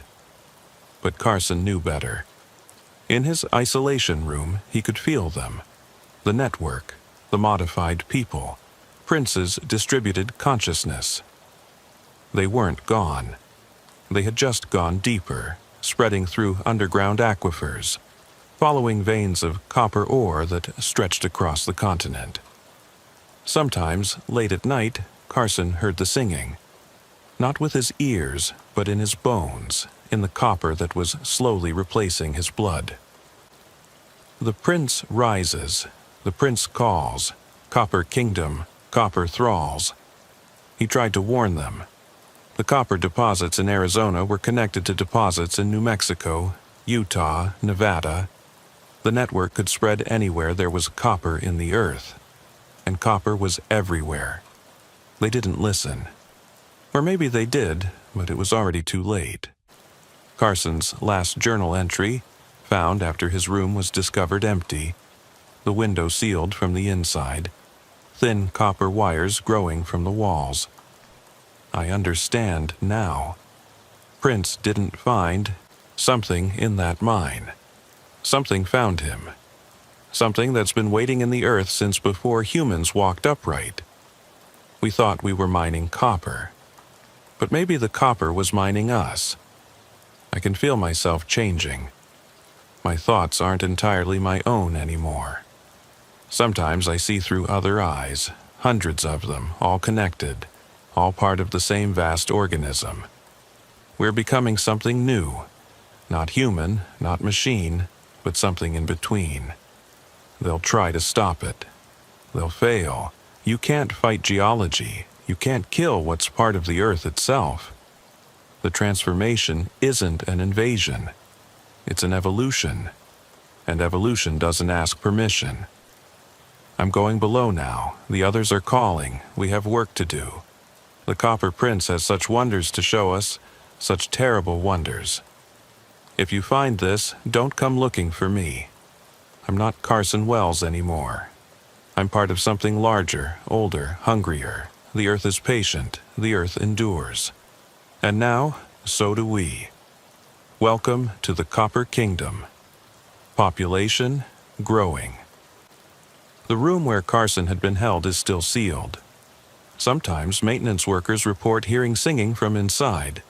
The walls have been X-rayed, revealing an intricate network of copper wire growing through the concrete, spreading inch by inch, year by year.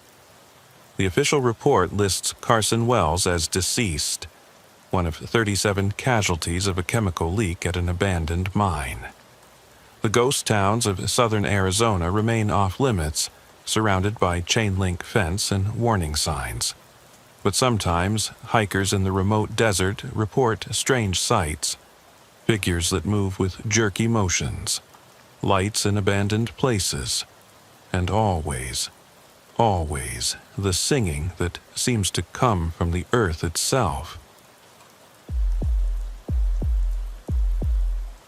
The first call came in at 11:47 p.m. on a Thursday night in September. Deputy Shane Brennan was patrolling the remote highways of Cochise County when dispatch crackled through his radio. Unit 23, we have a reported disturbance at the Buckhorn Ranch, Highway 80, mile marker 47.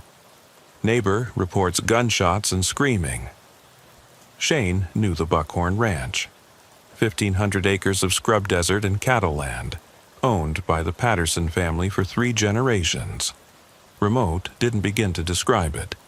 The nearest neighbor was 6 miles away, the town of Bisbee, a full 40-minute drive. Unit 23 responding, Shane said, turning his patrol car around. ETA 20 minutes. Be advised, caller says multiple shots fired.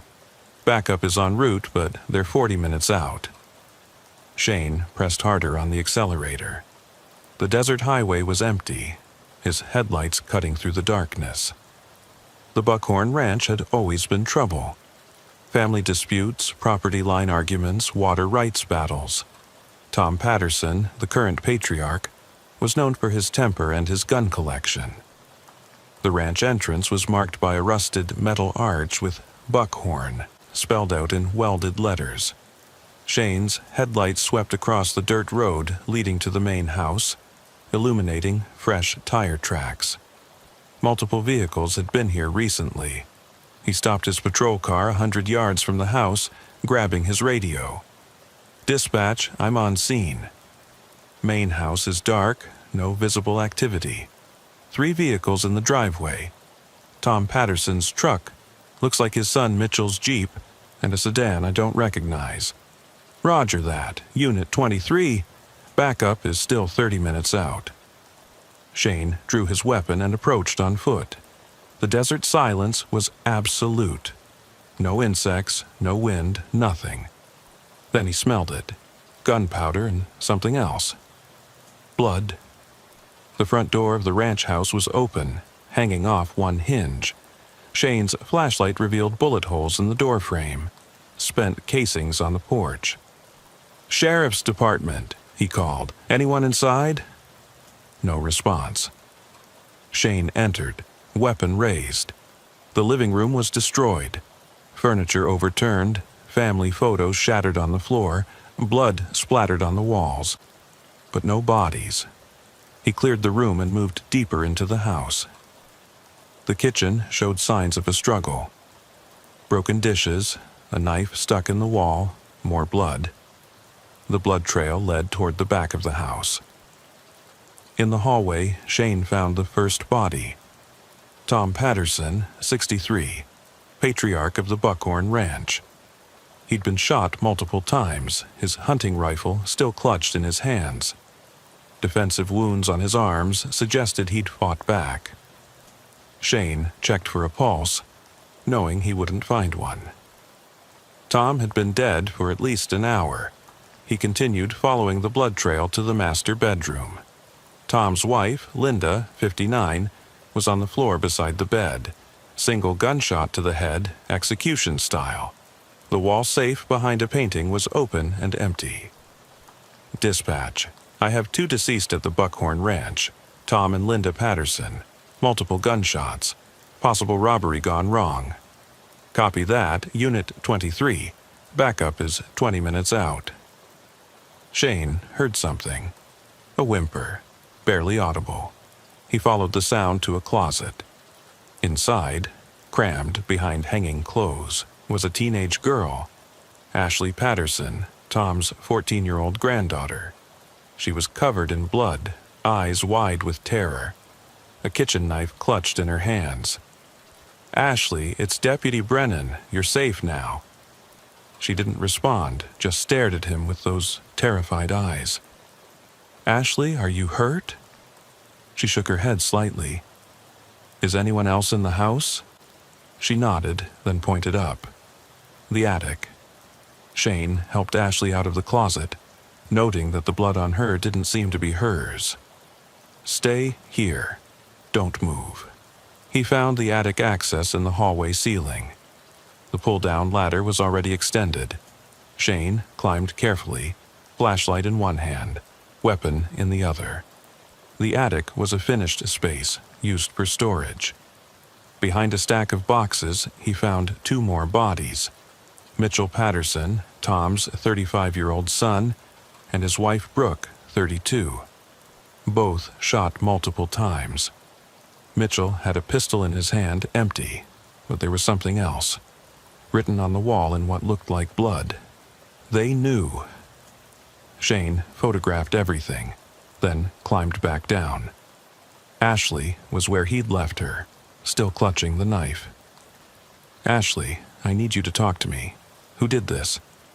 She opened her mouth, but no sound came out. "Shock, probably. Was it someone you know?" She nodded. "Family?" Another nod, more emphatic. Shane felt his blood run cold. "Who else is supposed to be here tonight?" Ashley held up 3 fingers. "3 more people?" She nodded, then pointed toward the back of the property. Shane knew who she meant.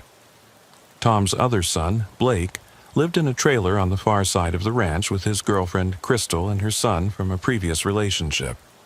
A troubled kid named Kyle. Are they the ones who did this? Ashley's nod was barely perceptible. "Dispatch, I need that backup now. Possible suspects still on property. Armed and dangerous." "Copy that, Unit 23. Units are 10 minutes out." 10 minutes was too long. Shane made a decision. "Ashley, I need you to hide. Lock yourself in the bathroom and don't come out until I or another deputy tells you it's safe. Understand?" She nodded and scurried to the bathroom, locking the door behind her. Shane exited through the back door, moving carefully across the property. The trailer was about 300 yards away, lights on, music playing. As he approached, he could hear voices, arguing. Said there was more. A woman's voice, Crystal. "There is more, but it's in the damn bank." Blake's voice slurred. Drunk or high, maybe both. "Then we're screwed. We killed them for nothing." "Shut up. Let me think." Shane called for backup to go silent, then positioned himself behind Blake's truck.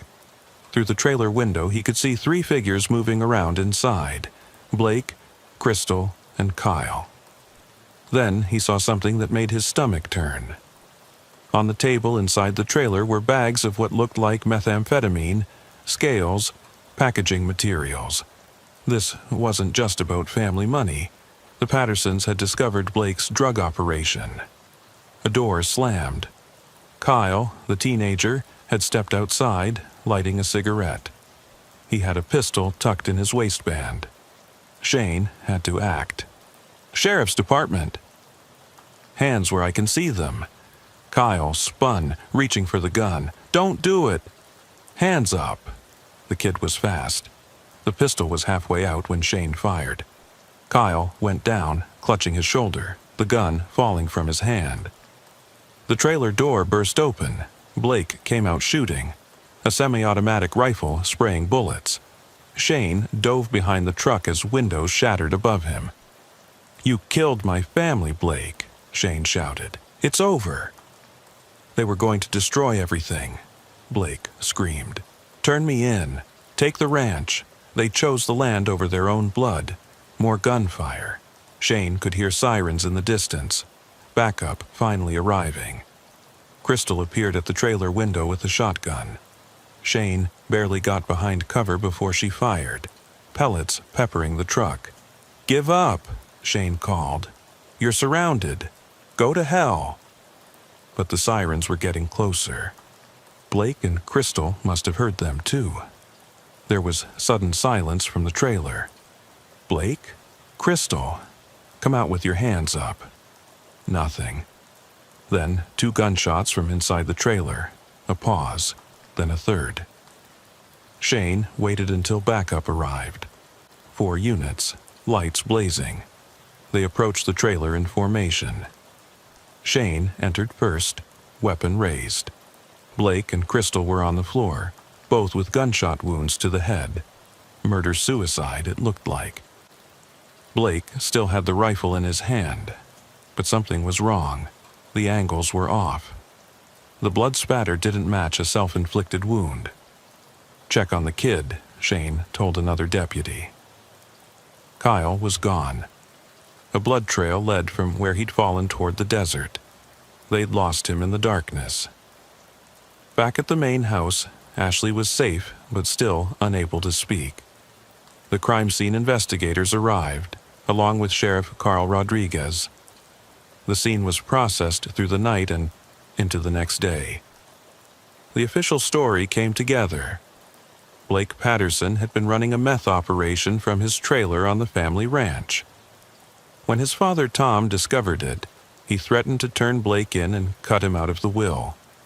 Blake, along with Crystal and Kyle, had come to the main house to convince Tom otherwise. When that failed, violence erupted, but Shane couldn't shake the feeling that something was off. The blood message, "they knew," didn't fit. And Ashley's behavior suggested she'd seen something more. 3 days later, Shane was reviewing the evidence when he noticed something in the crime scene photos. In the attic, partially hidden behind Mitchell's body, was a cell phone. It had been recording. The video was dark, shaky, but the audio was clear. Mitchell and Brooke had hidden in the attic when the shooting started. They'd called 911, but the remote location meant help was too far away. On the recording, Shane could hear Tom arguing with someone downstairs, but it wasn't Blake's voice. It was younger. "Kyle, you don't understand," Kyle was saying. "This family owes us. My mom and Blake, they deserve their share. Get out of my house." Tom's voice, firm but controlled. "Not without what we came for. I said get out." Then gunshots, Linda's scream, more shots. Blake's voice then, "Kyle, what the hell did you do? What you were too chicken shit to do yourself." The recording continued. Mitchell whispering to Brooke, telling her to stay quiet. Footsteps on the stairs, the attic ladder creaking. Kyle's voice, "Found you." Mitchell, "Kyle, stop. Think about what you're doing." I am thinking. No witnesses. The gunshots were deafening on the recording. Then Kyle's voice again, calm, emotionless. "Blake, Crystal, get up here. Help me stage this." Blake's voice panicked. "We need to get out of here." "No, we make it look like you two did it, then killed yourselves. I was never here." Crystal, "That's insane. You want to go to prison? Because that's what happens if we don't control the narrative." The recording cut out there, the phone's memory full. Shane immediately called Sheriff Rodriguez. They had evidence that Kyle was the primary shooter, that Blake and Crystal were likely murdered to cover it up. An APB was issued for Kyle Hoffman, 17 years old, armed and extremely dangerous. but Kyle had vanished. His blood trail led into the desert, but search teams with dogs lost the scent after a mile. It was like he'd evaporated. Shane interviewed Ashley again, this time with a child psychologist present. Slowly, through drawings and written words, she told her story. Kyle had always been strange. He'd killed animals on the ranch, threatened her if she told anyone. Blake and Crystal were too high most of the time to notice or care. The night of the murders, Kyle had come to the main house alone first. Ashley had hidden when she heard him arguing with her grandfather. The shootings started in the living room. Tom fought back, but Kyle was prepared. Linda tried to run but didn't make it. Mitchell and Brooke hid in the attic, but Kyle found them. Blake and Crystal arrived after it was already over, horrified at what Kyle had done. Ashley had watched from her hiding spot as Kyle forced Blake to help move the bodies, to stage the scene. Then, in the trailer, Kyle shot them both and tried to make it look like a murder-suicide. But Shane had arrived before he could finish staging the scene. The manhunt for Kyle intensified. His photo was on every news channel, every social media platform. Tips came in from across the Southwest, but none panned out. 2 weeks later, a rancher near the Mexican border reported someone stealing supplies from his barn. The description matched Kyle. Border Patrol was alerted, but by the time they responded, he was gone. Then the letters started arriving. The first one came to the sheriff's office, addressed to Shane. Deputy Brennan, you think you know what happened at the Buckhorn Ranch. You don't. That family was poison. Tom Patterson was a monster who beat his wife and kids. Mitchell was a coward who let it happen. Blake was weak. Crystal was greedy. They all deserved what they got. Ashley knows the truth. Ask her about the bruises. Ask her about the locked doors. Ask her about what her grandfather really did in that house. I'm not a killer. I'm justice. Kay Shane investigated the allegations. There were no records of abuse, no reports to CPS. But when he pressed, neighbors admitted they'd heard things. Seen bruises on Linda. Noticed how the kids flinched when Tom raised his voice. Ashley, through her therapist, gradually revealed more. Tom had been abusive, controlling. The ranch was a prison. Blake's drug dealing was his escape. Mitchell tried to protect everyone but couldn't stand up to his father. But that didn't justify murder. Shane continued tracking Kyle, following leads that took him across Arizona and into New Mexico. Always a step behind. 3 months after the murders, another letter arrived. Deputy, you're still looking in the wrong places. I'm not running, I'm hunting.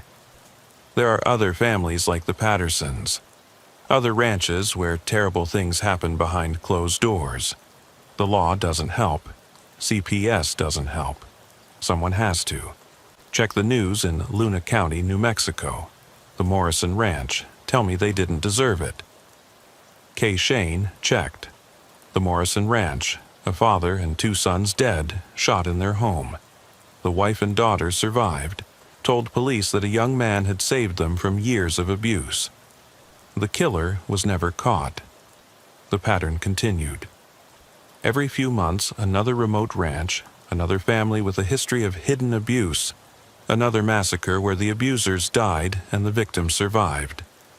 The killer was always described the same way. Young, calm, methodical. Kyle had become something else. Not just a murderer, but a self-appointed executioner traveling the Southwest, targeting families he deemed deserving of death. Shane kept investigating, building a profile. Kyle was choosing his targets carefully, studying them for weeks before striking. He was funding his travels by stealing from his victims. Cash, valuables, never enough to live well, just enough to survive and move on. A year after the Buckhorn Ranch massacre, Shane got a call from a number he didn't recognize. Deputy Brennan? Shane recognized the voice immediately. Kyle. I wanted you to know I never meant for Blake and Crystal to die. That was messy. I've gotten better since then. Turn yourself in, Kyle. This has to stop. Does it? How many kids are being beaten right now while we're talking? How many wives are hiding bruises? The system doesn't work, Deputy. I'm the system now. You're a killer. I'm a survivor. And I'm making sure others survive too. Where are you, Kyle? Closer than you think. Did you know Sheriff Rodriguez beats his wife? Shane's blood ran cold. That's not true. Check her medical records. 3 falls in the last year. Broken ribs, concussion, fractured wrist. Ask yourself, Deputy, if it was true, what would you do? Report it? Who would believe you? Or would you handle it yourself? The line went dead. Shane did check, using his access to dig into hospital records. Rodriguez's wife, Maria, did have those injuries. The explanations were plausible. But the pattern... He confronted Rodriguez privately, carefully. The sheriff's reaction... Instant rage, threats. Told Shane everything he needed to know. But Kyle was right. Who would believe a deputy over a sheriff? 2 nights later, Sheriff Rodriguez was found dead in his home. Single gunshot to the head, made to look like suicide. A note confessing to years of abuse. Maria Rodriguez was found locked in a bedroom, beaten but alive. Shane knew it was Kyle. The staging was too perfect, the note too convenient. But Maria wouldn't cooperate with the investigation. She insisted it was suicide, that her husband had finally shown remorse. Shane became obsessed with catching Kyle. But part of him, a part he hated, understood. The system was broken. The remote ranches of the Southwest were kingdoms where patriarchs ruled with impunity. Law enforcement was spread too thin, too connected to the communities they served. More deaths followed. Always remote ranches. Always families with hidden histories of abuse. Always the abusers dead, the victims spared. Kyle had become a ghost story, a legend whispered about in small towns and truck stops. El Justiciero, they called him in the border towns, the executioner. Shane tracked him for 3 years. Always close, never close enough. He studied the patterns, tried to predict the next target. But Kyle was smart, random in his timing if not his selection. Then Ashley Patterson contacted Shane. Now 17, she'd found her voice through years of therapy. He called me, she said. Kyle. He wanted to know if I was okay. When? Last week. He said he was sorry about my parents, but not about my grandfather. He said he's tired. He wants to stop but doesn't know how. Did he say where he was? No, but he mentioned the Salvation Mountains. Something about finding peace in the Painted Desert. The Salvation Mountains, an art installation in the California desert near the Salton Sea. Shane drove there alone, off duty, carrying a letter Ashley had written for Kyle. He found Kyle living in an abandoned trailer near Slab City, the lawless community in the desert. He was 20 now, gaunt, scarred, nothing like the teenager who'd fled the Buckhorn Ranch. Deputy Brennan, Kyle said, no surprise in his voice. Took you long enough? It's over, Kyle. Is it? There's a ranch in Imperial County. The father brands his kids. Actually brands them like cattle. Tell me he doesn't deserve what's coming. That's not for you to decide. Then who? You?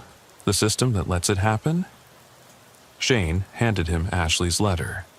Kyle read it, tears forming in his eyes. In it, Ashley forgave him for her parents' deaths but begged him to stop, to find another way. She's the only pure thing left from that night, Kyle said. I see their faces, you know. All of them. even the ones who deserved it. Then stop. Turn yourself in. Prison? Death penalty? That's your solution? It's justice. No, it's law. There's a difference. They sat in silence in the desert heat. Finally, Kyle spoke again. I'll make you a deal. I'll disappear, really disappear, no more killings. But you have to promise me something. What? Check on the families, the remote ranches, the places where no one's watching.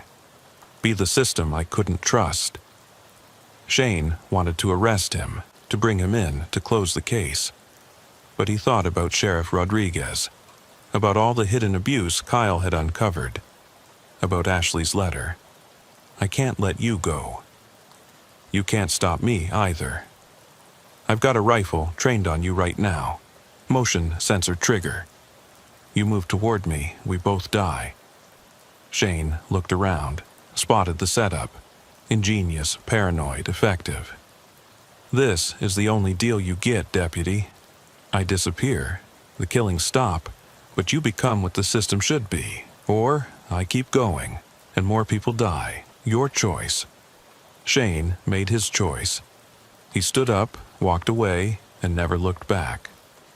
Kyle Hoffman vanished that day. No more ranch massacres, no more vigilante executions. Shane kept his promise, investigating abuse reports, checking on remote families, being the oversight the system lacked. But sometimes Shane wondered if Kyle had really stopped. When an abusive rancher died in a suspicious accident, when a wife-beater disappeared in the desert, when a child molester was found dead in his cell, was it coincidence or was Kyle still out there, more careful, more selective, but still executing his version of justice? Shane never found out. He never looked too hard. Some ghosts are better left undisturbed. The Buckhorn Ranch still stands empty, a monument to the night when family secrets and vigilante justice collided in blood. Ashley Patterson lives with relatives in California now, studying to become a therapist, helping other survivors of family violence. She still has nightmares about that night, but sometimes, she admits, she dreams about Kyle too. Not the killer he became, but the broken boy who thought he was saving her. She wonders if, in his twisted way, maybe he did. Deputy Tiffany Walsh had been with the Cochise County Sheriff's Office for 8 years, all of them spent patrolling the harsh borderlands where Arizona meets Mexico. She'd seen her share of trafficking, both drugs and human, but nothing had prepared her for what she'd find in Skeleton Canyon on that moonless October night. The call came in at 2:15 a.m. from a Border Patrol checkpoint 20 miles east of Douglas. The voice on the radio was Jackson Torres, a veteran agent she'd worked with dozens of times before, but tonight his usually steady voice carried an edge of panic. Sheriff's Department, we need backup at Skeleton Canyon. Our sensors picked up a large group crossing, maybe 30 individuals. We pursued, but something's wrong. Define wrong, Tiffany responded, already turning her patrol vehicle toward the canyon, the speedometer climbing past 70 on the empty desert highway. We found their guide, what's left of him, and Deputy, there's something else. The people we're tracking, they're not moving like normal crossers. They're too organized, too fast, and the sounds they're making. The transmission cut to static.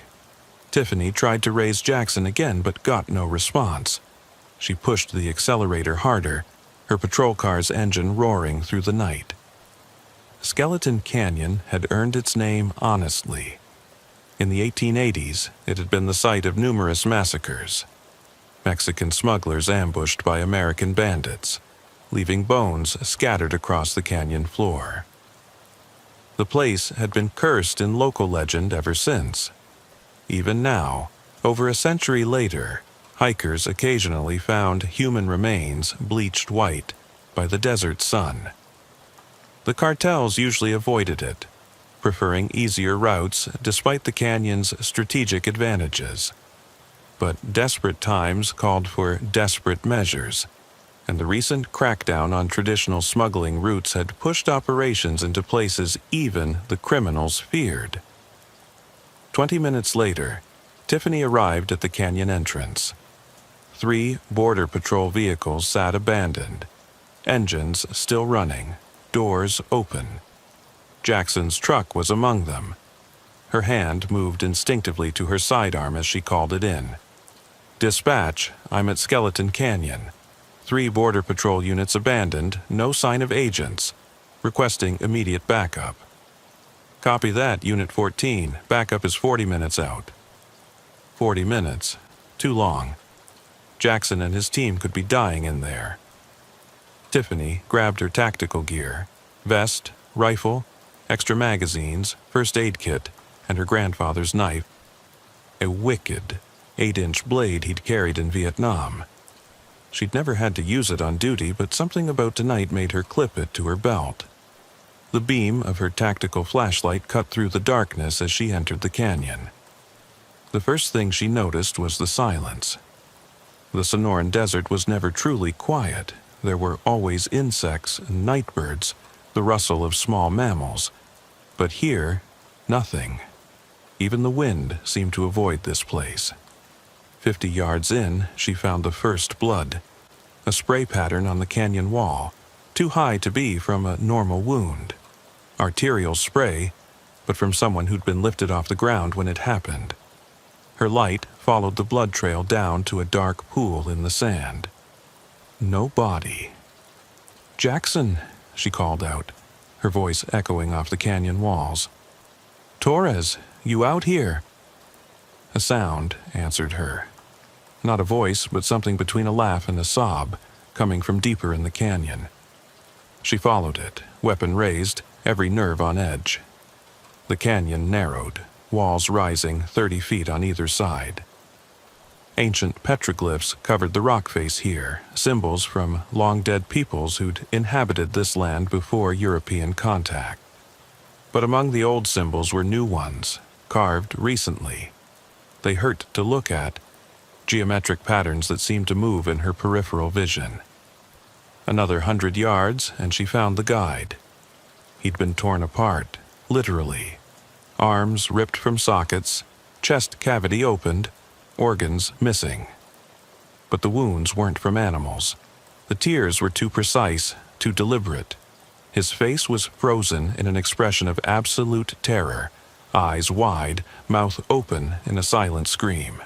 Around his body, arranged in a perfect circle, were his removed organs: heart, liver, kidneys, all placed with ritualistic precision. But that wasn't the worst part. Carved into his chest, in letters that still wept blood, was a message. "The door opens."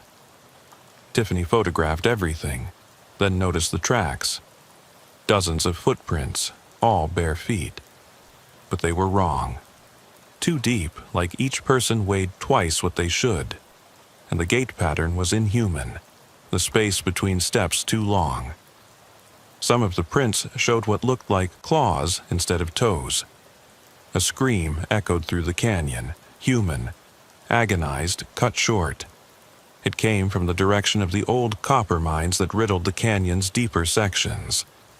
Tiffany ran toward it, all thoughts of waiting for backup forgotten.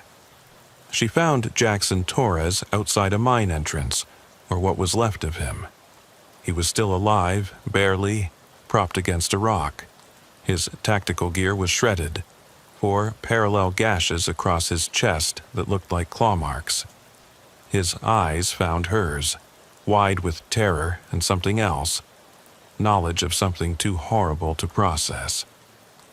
"Tiffany," he gasped, blood bubbling from his lips. Don't go in there. They're not human anymore." "Who? The Crossers?" "Changed. All changed. The coyote, Carlos, he made a deal, fed them something.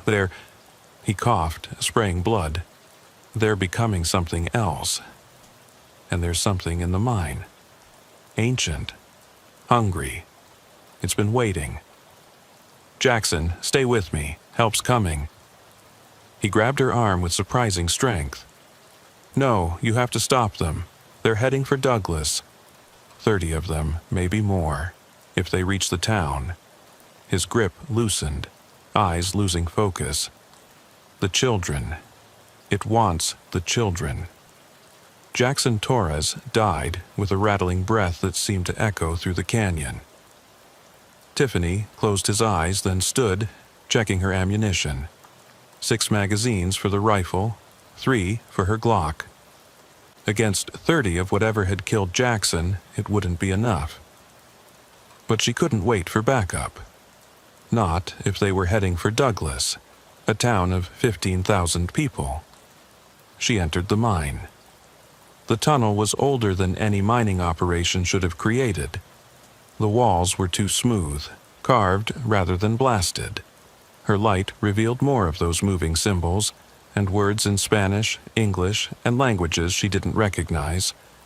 But one phrase appeared over and over: "Feed the sleeper." Deeper in, she heard singing. Multiple voices in perfect harmony. The melody unlike anything she'd heard before. It was beautiful and terrible, making her teeth ache and her vision blur. She followed it through a maze of tunnels that shouldn't exist. Passages that seemed to double back on themselves yet always led deeper. Then she entered a vast chamber and stopped dead. 30 people stood in a circle, maybe more, all in the filthy clothes typical of border crossers. Men, women, children, all perfectly still, singing that impossible song. But they weren't human anymore. Their bodies had been changed. Elongated limbs, fingers that ended in black claws, mouths that opened too wide. Their eyes reflected her flashlight like a cat's, but the color was wrong, deep red like fresh blood. In the center of the circle was Carlos El Coyote Mendoza, one of the most successful human traffickers in the Sonoran Desert. But something was catastrophically wrong with him. His body had been transformed into something massive, 8 feet tall at least, muscles rippling under skin that looked more like leather than flesh. Extra arms had sprouted from his torso, 6 in total, each ending in hands that were too long, too jointed. His face was the worst part, still recognizably human but stretched, distorted, with a mouth that split his head nearly in half.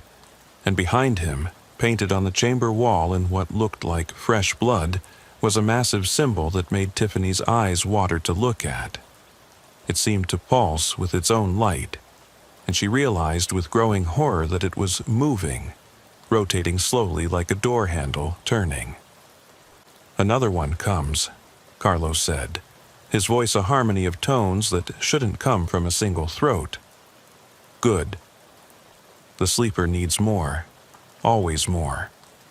The circle of transformed people turned to face her, moving in perfect synchronization. Up close, she could see the details of their transformation. Bone spurs erupted from their spines. Their skin had a scaled texture. Some had developed what looked like gills on their necks. All of them smiled with too many teeth. "Deputy Walsh," Carlos continued, taking a step forward that covered 10 feet. "I know you. You arrested my cousin last year. He died in your jail. He hung himself, Carlos. He was looking at 20 years. No matter. He serves the sleeper now, as you will." He gestured to the symbol on the wall. "Do you know what this place is? Why the canyon has always been soaked in blood?" Tiffany kept her rifle raised, though she knew it was useless. "Enlighten me." "It's a wound. A place where our world touches another. The conquistadors knew it. The Apache knew it. They fed it blood to keep it closed. But the blood also feeds what's on the other side. And I've been feeding it so much these past months. Every crosser who didn't make it. Every rival gang member. Every border patrol agent who got too close. All food for the sleeper." "You're insane." "Am I?" Carlos laughed, a sound like grinding stone. "I was dying, Deputy. Cancer, eating me from the inside. The doctors gave me 3 months, but then I found the old books in a dead smuggler's pack. Instructions, rituals, promises of power and immortality. All I had to do was open the door." The symbol on the wall pulsed brighter. Through it, Tiffany could see something. A vast darkness that moved, that breathed, that watched with intelligence older than human civilization. "It spoke to me," Carlos continued. "Showed me what I could become, what we all could become, the next evolution. No more weak flesh, no more death, just endless hunger and endless feeding." "These people didn't choose this," Tiffany said, indicating the transformed crossers. "You forced it on them. They paid for passage to a new life. I gave them exactly that." He smiled, his mouth opening impossibly wide. Just not the life they expected. One of the transformed, a woman who might have been 30 or 60, it was impossible to tell now, stepped forward. When she spoke, her voice was like wind through broken glass. "The change is ecstasy," she said. "We are free from fear, from pain, from human weakness. We are becoming divine. You're becoming monsters. Monster, divine. These are human words for things beyond human understanding." The woman's head tilted at an impossible angle. "The sleeper dreams of a world remade, where the strong consume the weak, where flesh is clay to be reshaped, where the border between life and death dissolves." More of them began to speak, each voice adding to a horrible chorus. "We are the first." The door opens wider with each feeding.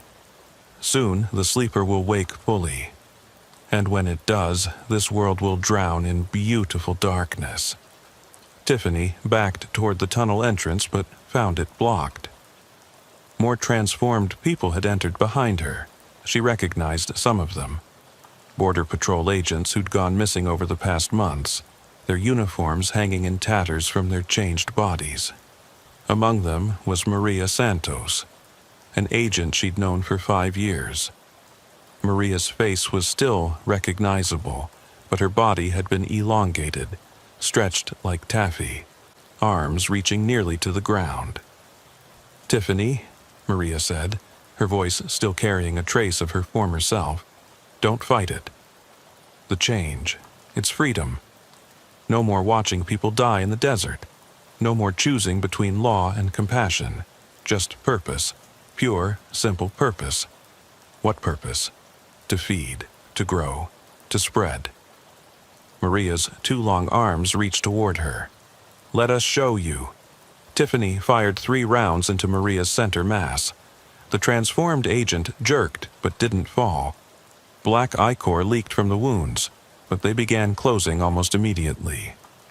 "Bullets," Carlos laughed, still thinking like a human. The circle began to close. Tiffany switched to full auto, spraying the crowd. They jerked and danced as bullets tore through them, but none fell. The black fluid that leaked from their wounds seemed to move with purpose, crawling back into their bodies. Her rifle clicked empty. She drew her Glock, knowing it was useless. The transformed people were almost on her when she remembered her grandfather's knife. On instinct, she drew it and slashed at the nearest attacker. The blade connected with a transformed man's reaching arm. Where it cut, the flesh didn't just part, it burned. The man shrieked, pulling back, smoke rising from the wound. The others hesitated. Tiffany looked at the knife. It was nothing special, just military surplus steel. But it had been blessed by her grandmother, a devout Catholic who'd insisted on having Father Martinez bless all of her grandfather's war souvenirs when he'd returned from Vietnam. "Blessed blade," Carlos hissed. "Old magic. But one knife won't save you." He was right. But it might buy her time. Tiffany slashed at the air, keeping the transformed at bay as she backed toward a side tunnel she'd noticed earlier. They followed but maintained their distance, respect for the blade evident in their inhuman eyes. The tunnel was narrow, forcing them to come at her one or two at a time. She kept the knife moving, occasionally connecting with reaching claws or grasping hands. Each cut brought shrieks of pain and the smell of burning flesh. But she was being herded. She realized it too late. The tunnel opened into another chamber, smaller than the first but somehow worse. The walls were covered in cocoons made of that black ichor, each one containing a human form in various stages of transformation. Some were still recognizably human, beating against their prisons. Others had changed so much they looked more like enormous insects or deep-sea creatures. At the center of the room was a pool of black liquid, bubbling despite no visible heat source. And rising from it was something that shouldn't exist. A creature that was part human, part insect, part machine. Its body was segmented like a centipede's, but each segment had human arms and faces embedded in it. Dozens of faces, all screaming silently. "Beautiful, isn't it?" Carlos said from behind her. "My first success." 23 people merged into one glorious organism. It will be the sleeper's herald when the door fully opens. The thing in the pool turned toward Tiffany. All its faces focused on her, and when it spoke, it was with 23 voices in perfect unison. "Join us. Become us. Feed the sleeper. Go to hell." "Hell?" Carlos laughed. "This is hell, deputy, and heaven, and everything in between. The sleeper's realm has no human concepts of punishment or reward, only hunger and the feeding thereof." The creature began pulling itself from the pool.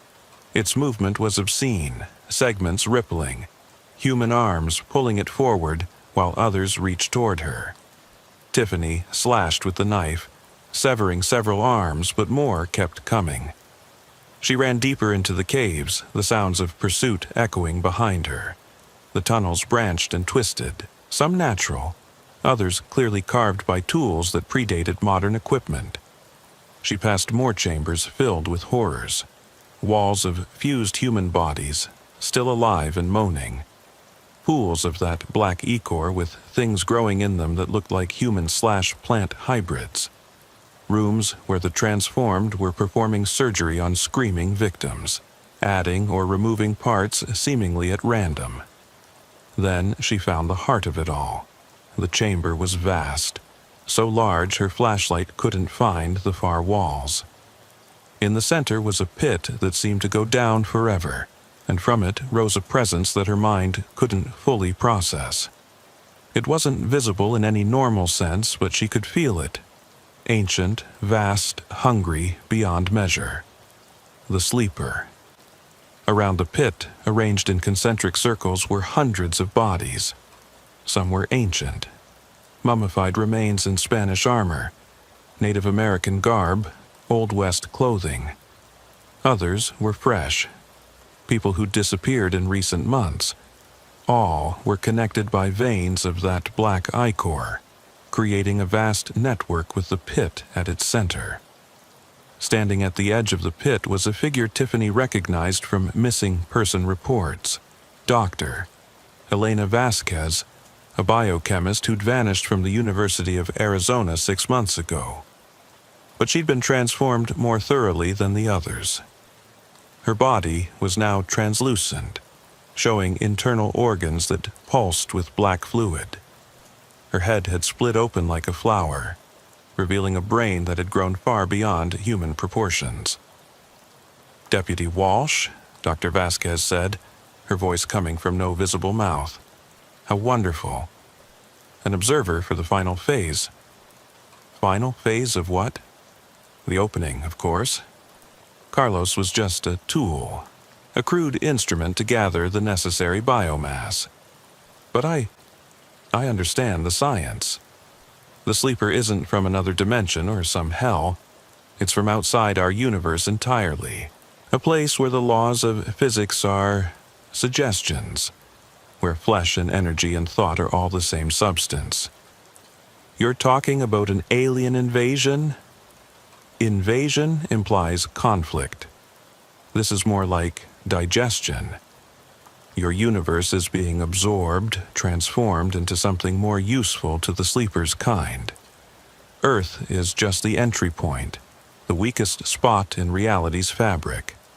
And this canyon, with its history of death, its geological instabilities, its unique mineral compositions, it's the perfect place to begin. The pit began to glow with that impossible light Tiffany had seen through the symbol. Something was rising from its depths. 30 more minutes, Doctor, Vasquez continued. That's all we need. The transformation of the initial subjects is complete. They'll spread through Douglas first, changing everyone they encounter. Within a week, all of southern Arizona. Within a month, the continent. The sleeper's influence will spread through every living thing, remaking your world into something better. Better? You're talking about the end of humanity. The end of humanity as you know it. But imagine, Deputy, no more death, no more disease, no more conflict between nations. All consciousness merged into one glorious whole, serving a single purpose. Slavery. Freedom. Freedom from choice, from doubt, from the burden of individuality. Tiffany heard them coming. Carlos and the transformed, surrounding the chamber. She was trapped. But as she looked around, she noticed something. The ancient bodies in the circles. The ones in armor and old clothing. They all had weapons. Swords, muskets, rifles from different eras. And many of those weapons showed signs of the same blessing her knife carried. Crosses etched into metal, holy symbols, Latin inscriptions. Others had fought this thing before. Others had tried to stop it. She ran to the nearest body, a conquistador whose armor was remarkably preserved. His sword was still in its sheath, the blade inscribed with prayers in Spanish. When she drew it, it felt warm in her hand, almost alive. Blessed weapons, Doctor, Vasquez observed. Yes, they've always been somewhat effective against the transformed flesh, but you can't stop what's coming with medieval superstition. Maybe not, Tiffany said, but I can try.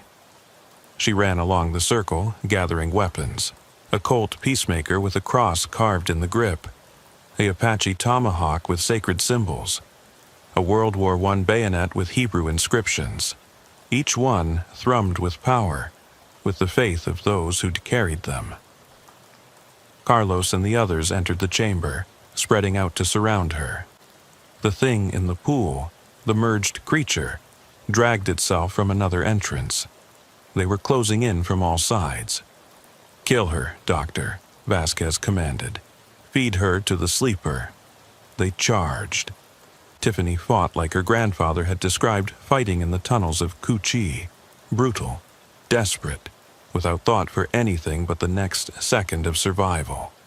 The blessed sword cut through transformed flesh like paper. The peacemaker's bullets, inscribed with prayers, actually dropped attackers. The tomahawk split skulls that had seemed indestructible.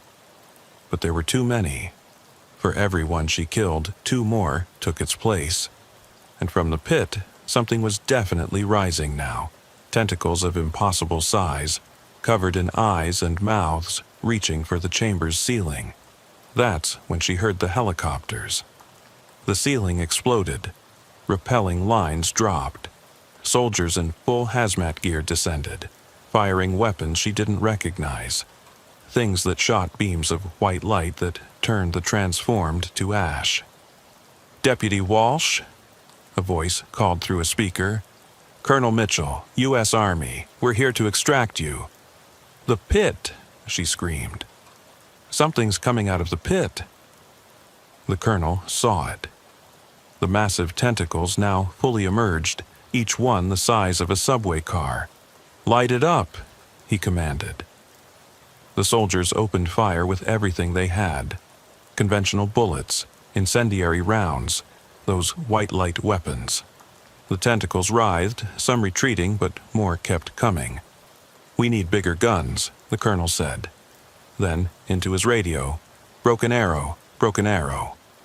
Authorization code Zulu 77. Skeleton Canyon. Danger close. All units evacuate immediately." "You're going to nuke it?" Tiffany asked as a soldier clipped her to a repelling line.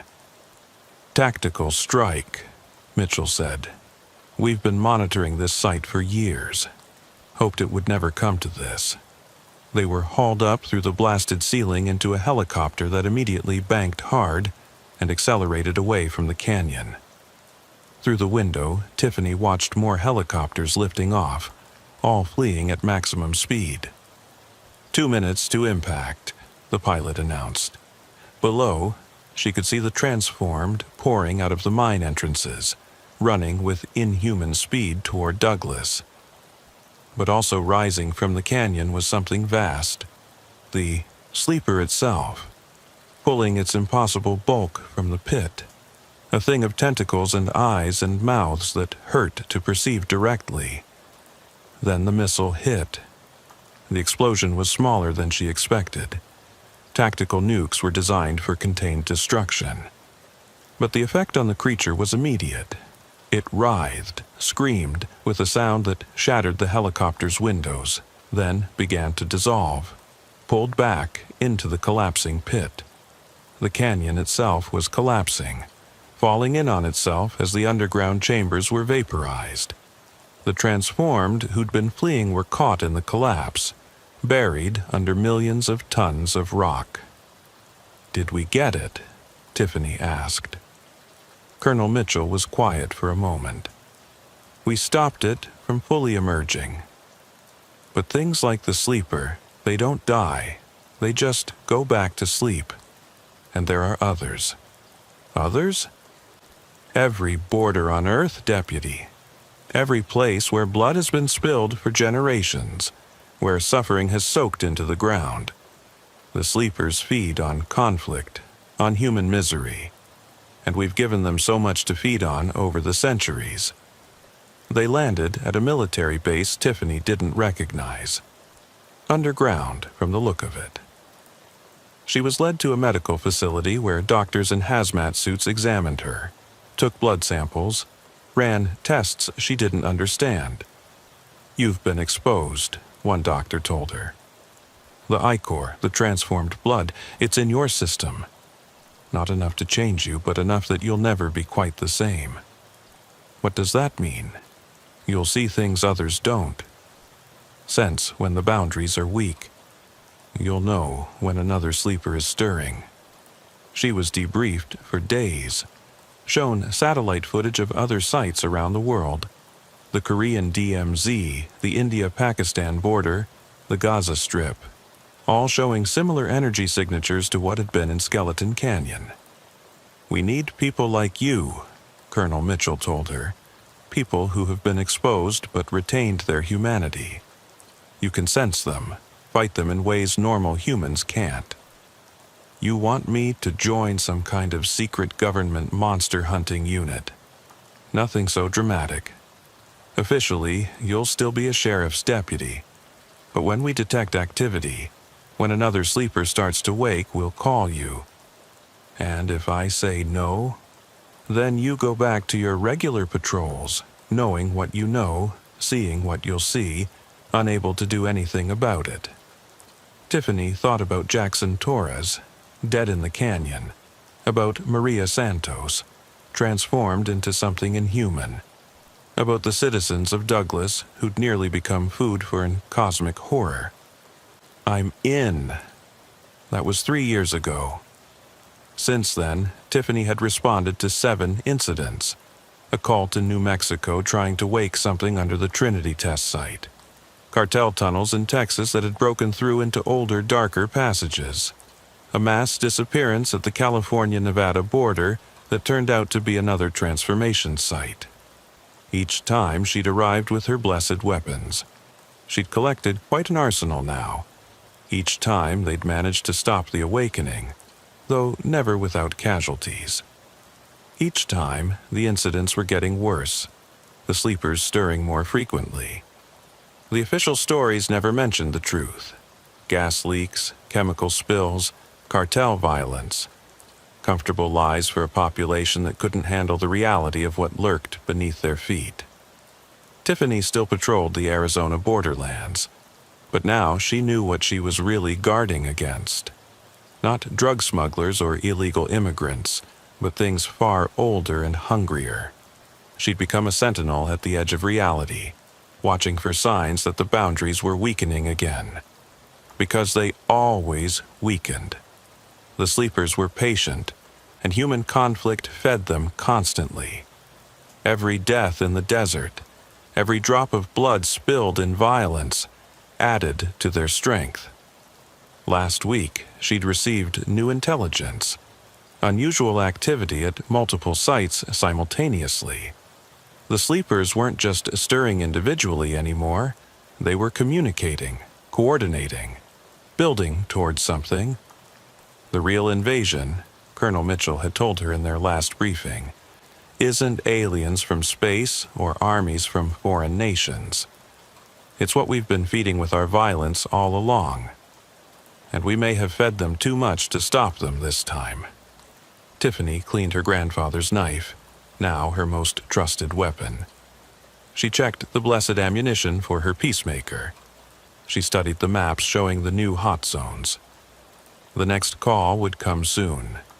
Another border, another awakening, another desperate fight to keep humanity from being transformed into something unrecognizable. And she'd answer, because someone had to stand watch at the places where worlds touched, where reality was thin, where hungry things waited for their moment. The war wasn't against other humans. It never had been. It was against the things humanity's violence had been feeding since the dawn of civilization. And it was a war they were slowly, inexorably losing. But Tiffany would keep fighting. Even knowing it was hopeless, even knowing the sleepers were inevitable, she'd keep fighting. Because that's what her grandfather had done in his war, what every guardian at every border throughout history had done. Hold the line, keep the darkness at bay for one more day, and hope that somehow, somewhere, someone would find a permanent solution before the sleepers fully woke and remade the world in their own impossible image. Her phone rang, Colonel Mitchell's number. Deputy Walsh, we have a situation. New Mexico border, Antelope Wells. Seismic activity suggesting a major emergence. How soon can you be there? 90 minutes. Good. And Deputy, this one's different. We're detecting multiple emergence points. It might be the big one. Tiffany strapped on her weapons, loaded her gear into her patrol car. The sun was setting over the desert, painting the mountains blood red. Somewhere out there, under the earth, ancient things were stirring. Time to go to work. The radio crackled as she drove toward New Mexico. Reports were coming in from all over. Missing persons, strange lights, unexplained seismic activity. Not just at the border, but inland too. Phoenix, Tucson, Albuquerque, El Paso. The emergence points were spreading. Her phone buzzed with a text from an unknown number. When she opened it, her blood ran cold. It was a photo of Carlos Mendoza. Not dead in the collapsed canyon as they'd believed, but very much alive and even more transformed. His body had become something architectural, spreading across what looked like a massive underground chamber. And behind him, dozens of other transformed, all wearing the remnants of military uniforms. The text read, "You didn't kill us, Deputy. You freed us. The nuclear fire opened doors you can't imagine. We've been busy down here, building, growing, preparing. Tonight, the sleeper truly wakes. And this time, no blessed blade will save you." Tiffany pressed harder on the accelerator. In her rearview mirror, she could see lights rising from the desert floor. Not electric lights, but that impossible glow she'd seen in the canyon. The emergence had begun. Her radio exploded with panicked reports. Douglas is gone. The whole town just changed. Something massive moving under Tucson. The streets are collapsing. Border Patrol Station 7 isn't responding. Last transmission mentioned tentacles. Colonel Mitchell's voice cut through. All units, this is not a drill. Multiple sleeper emergence confirmed. Evacuate civilian populations where possible. Weapons free. May God help us all. Tiffany reached for her grandfather's knife, feeling its blessed weight. Through her windshield, she could see the horizon rippling like water. Reality itself was becoming unstable. The final war hadn't started with bombs or invasions. It had started with human cruelty, feeding things that should have stayed sleeping. And now the bill had come due. But Tiffany Walsh would meet it head-on, blessed blade in hand, standing at the border between worlds. Because that's what deputies did. They held the line. Even when the line was dissolving beneath their feet.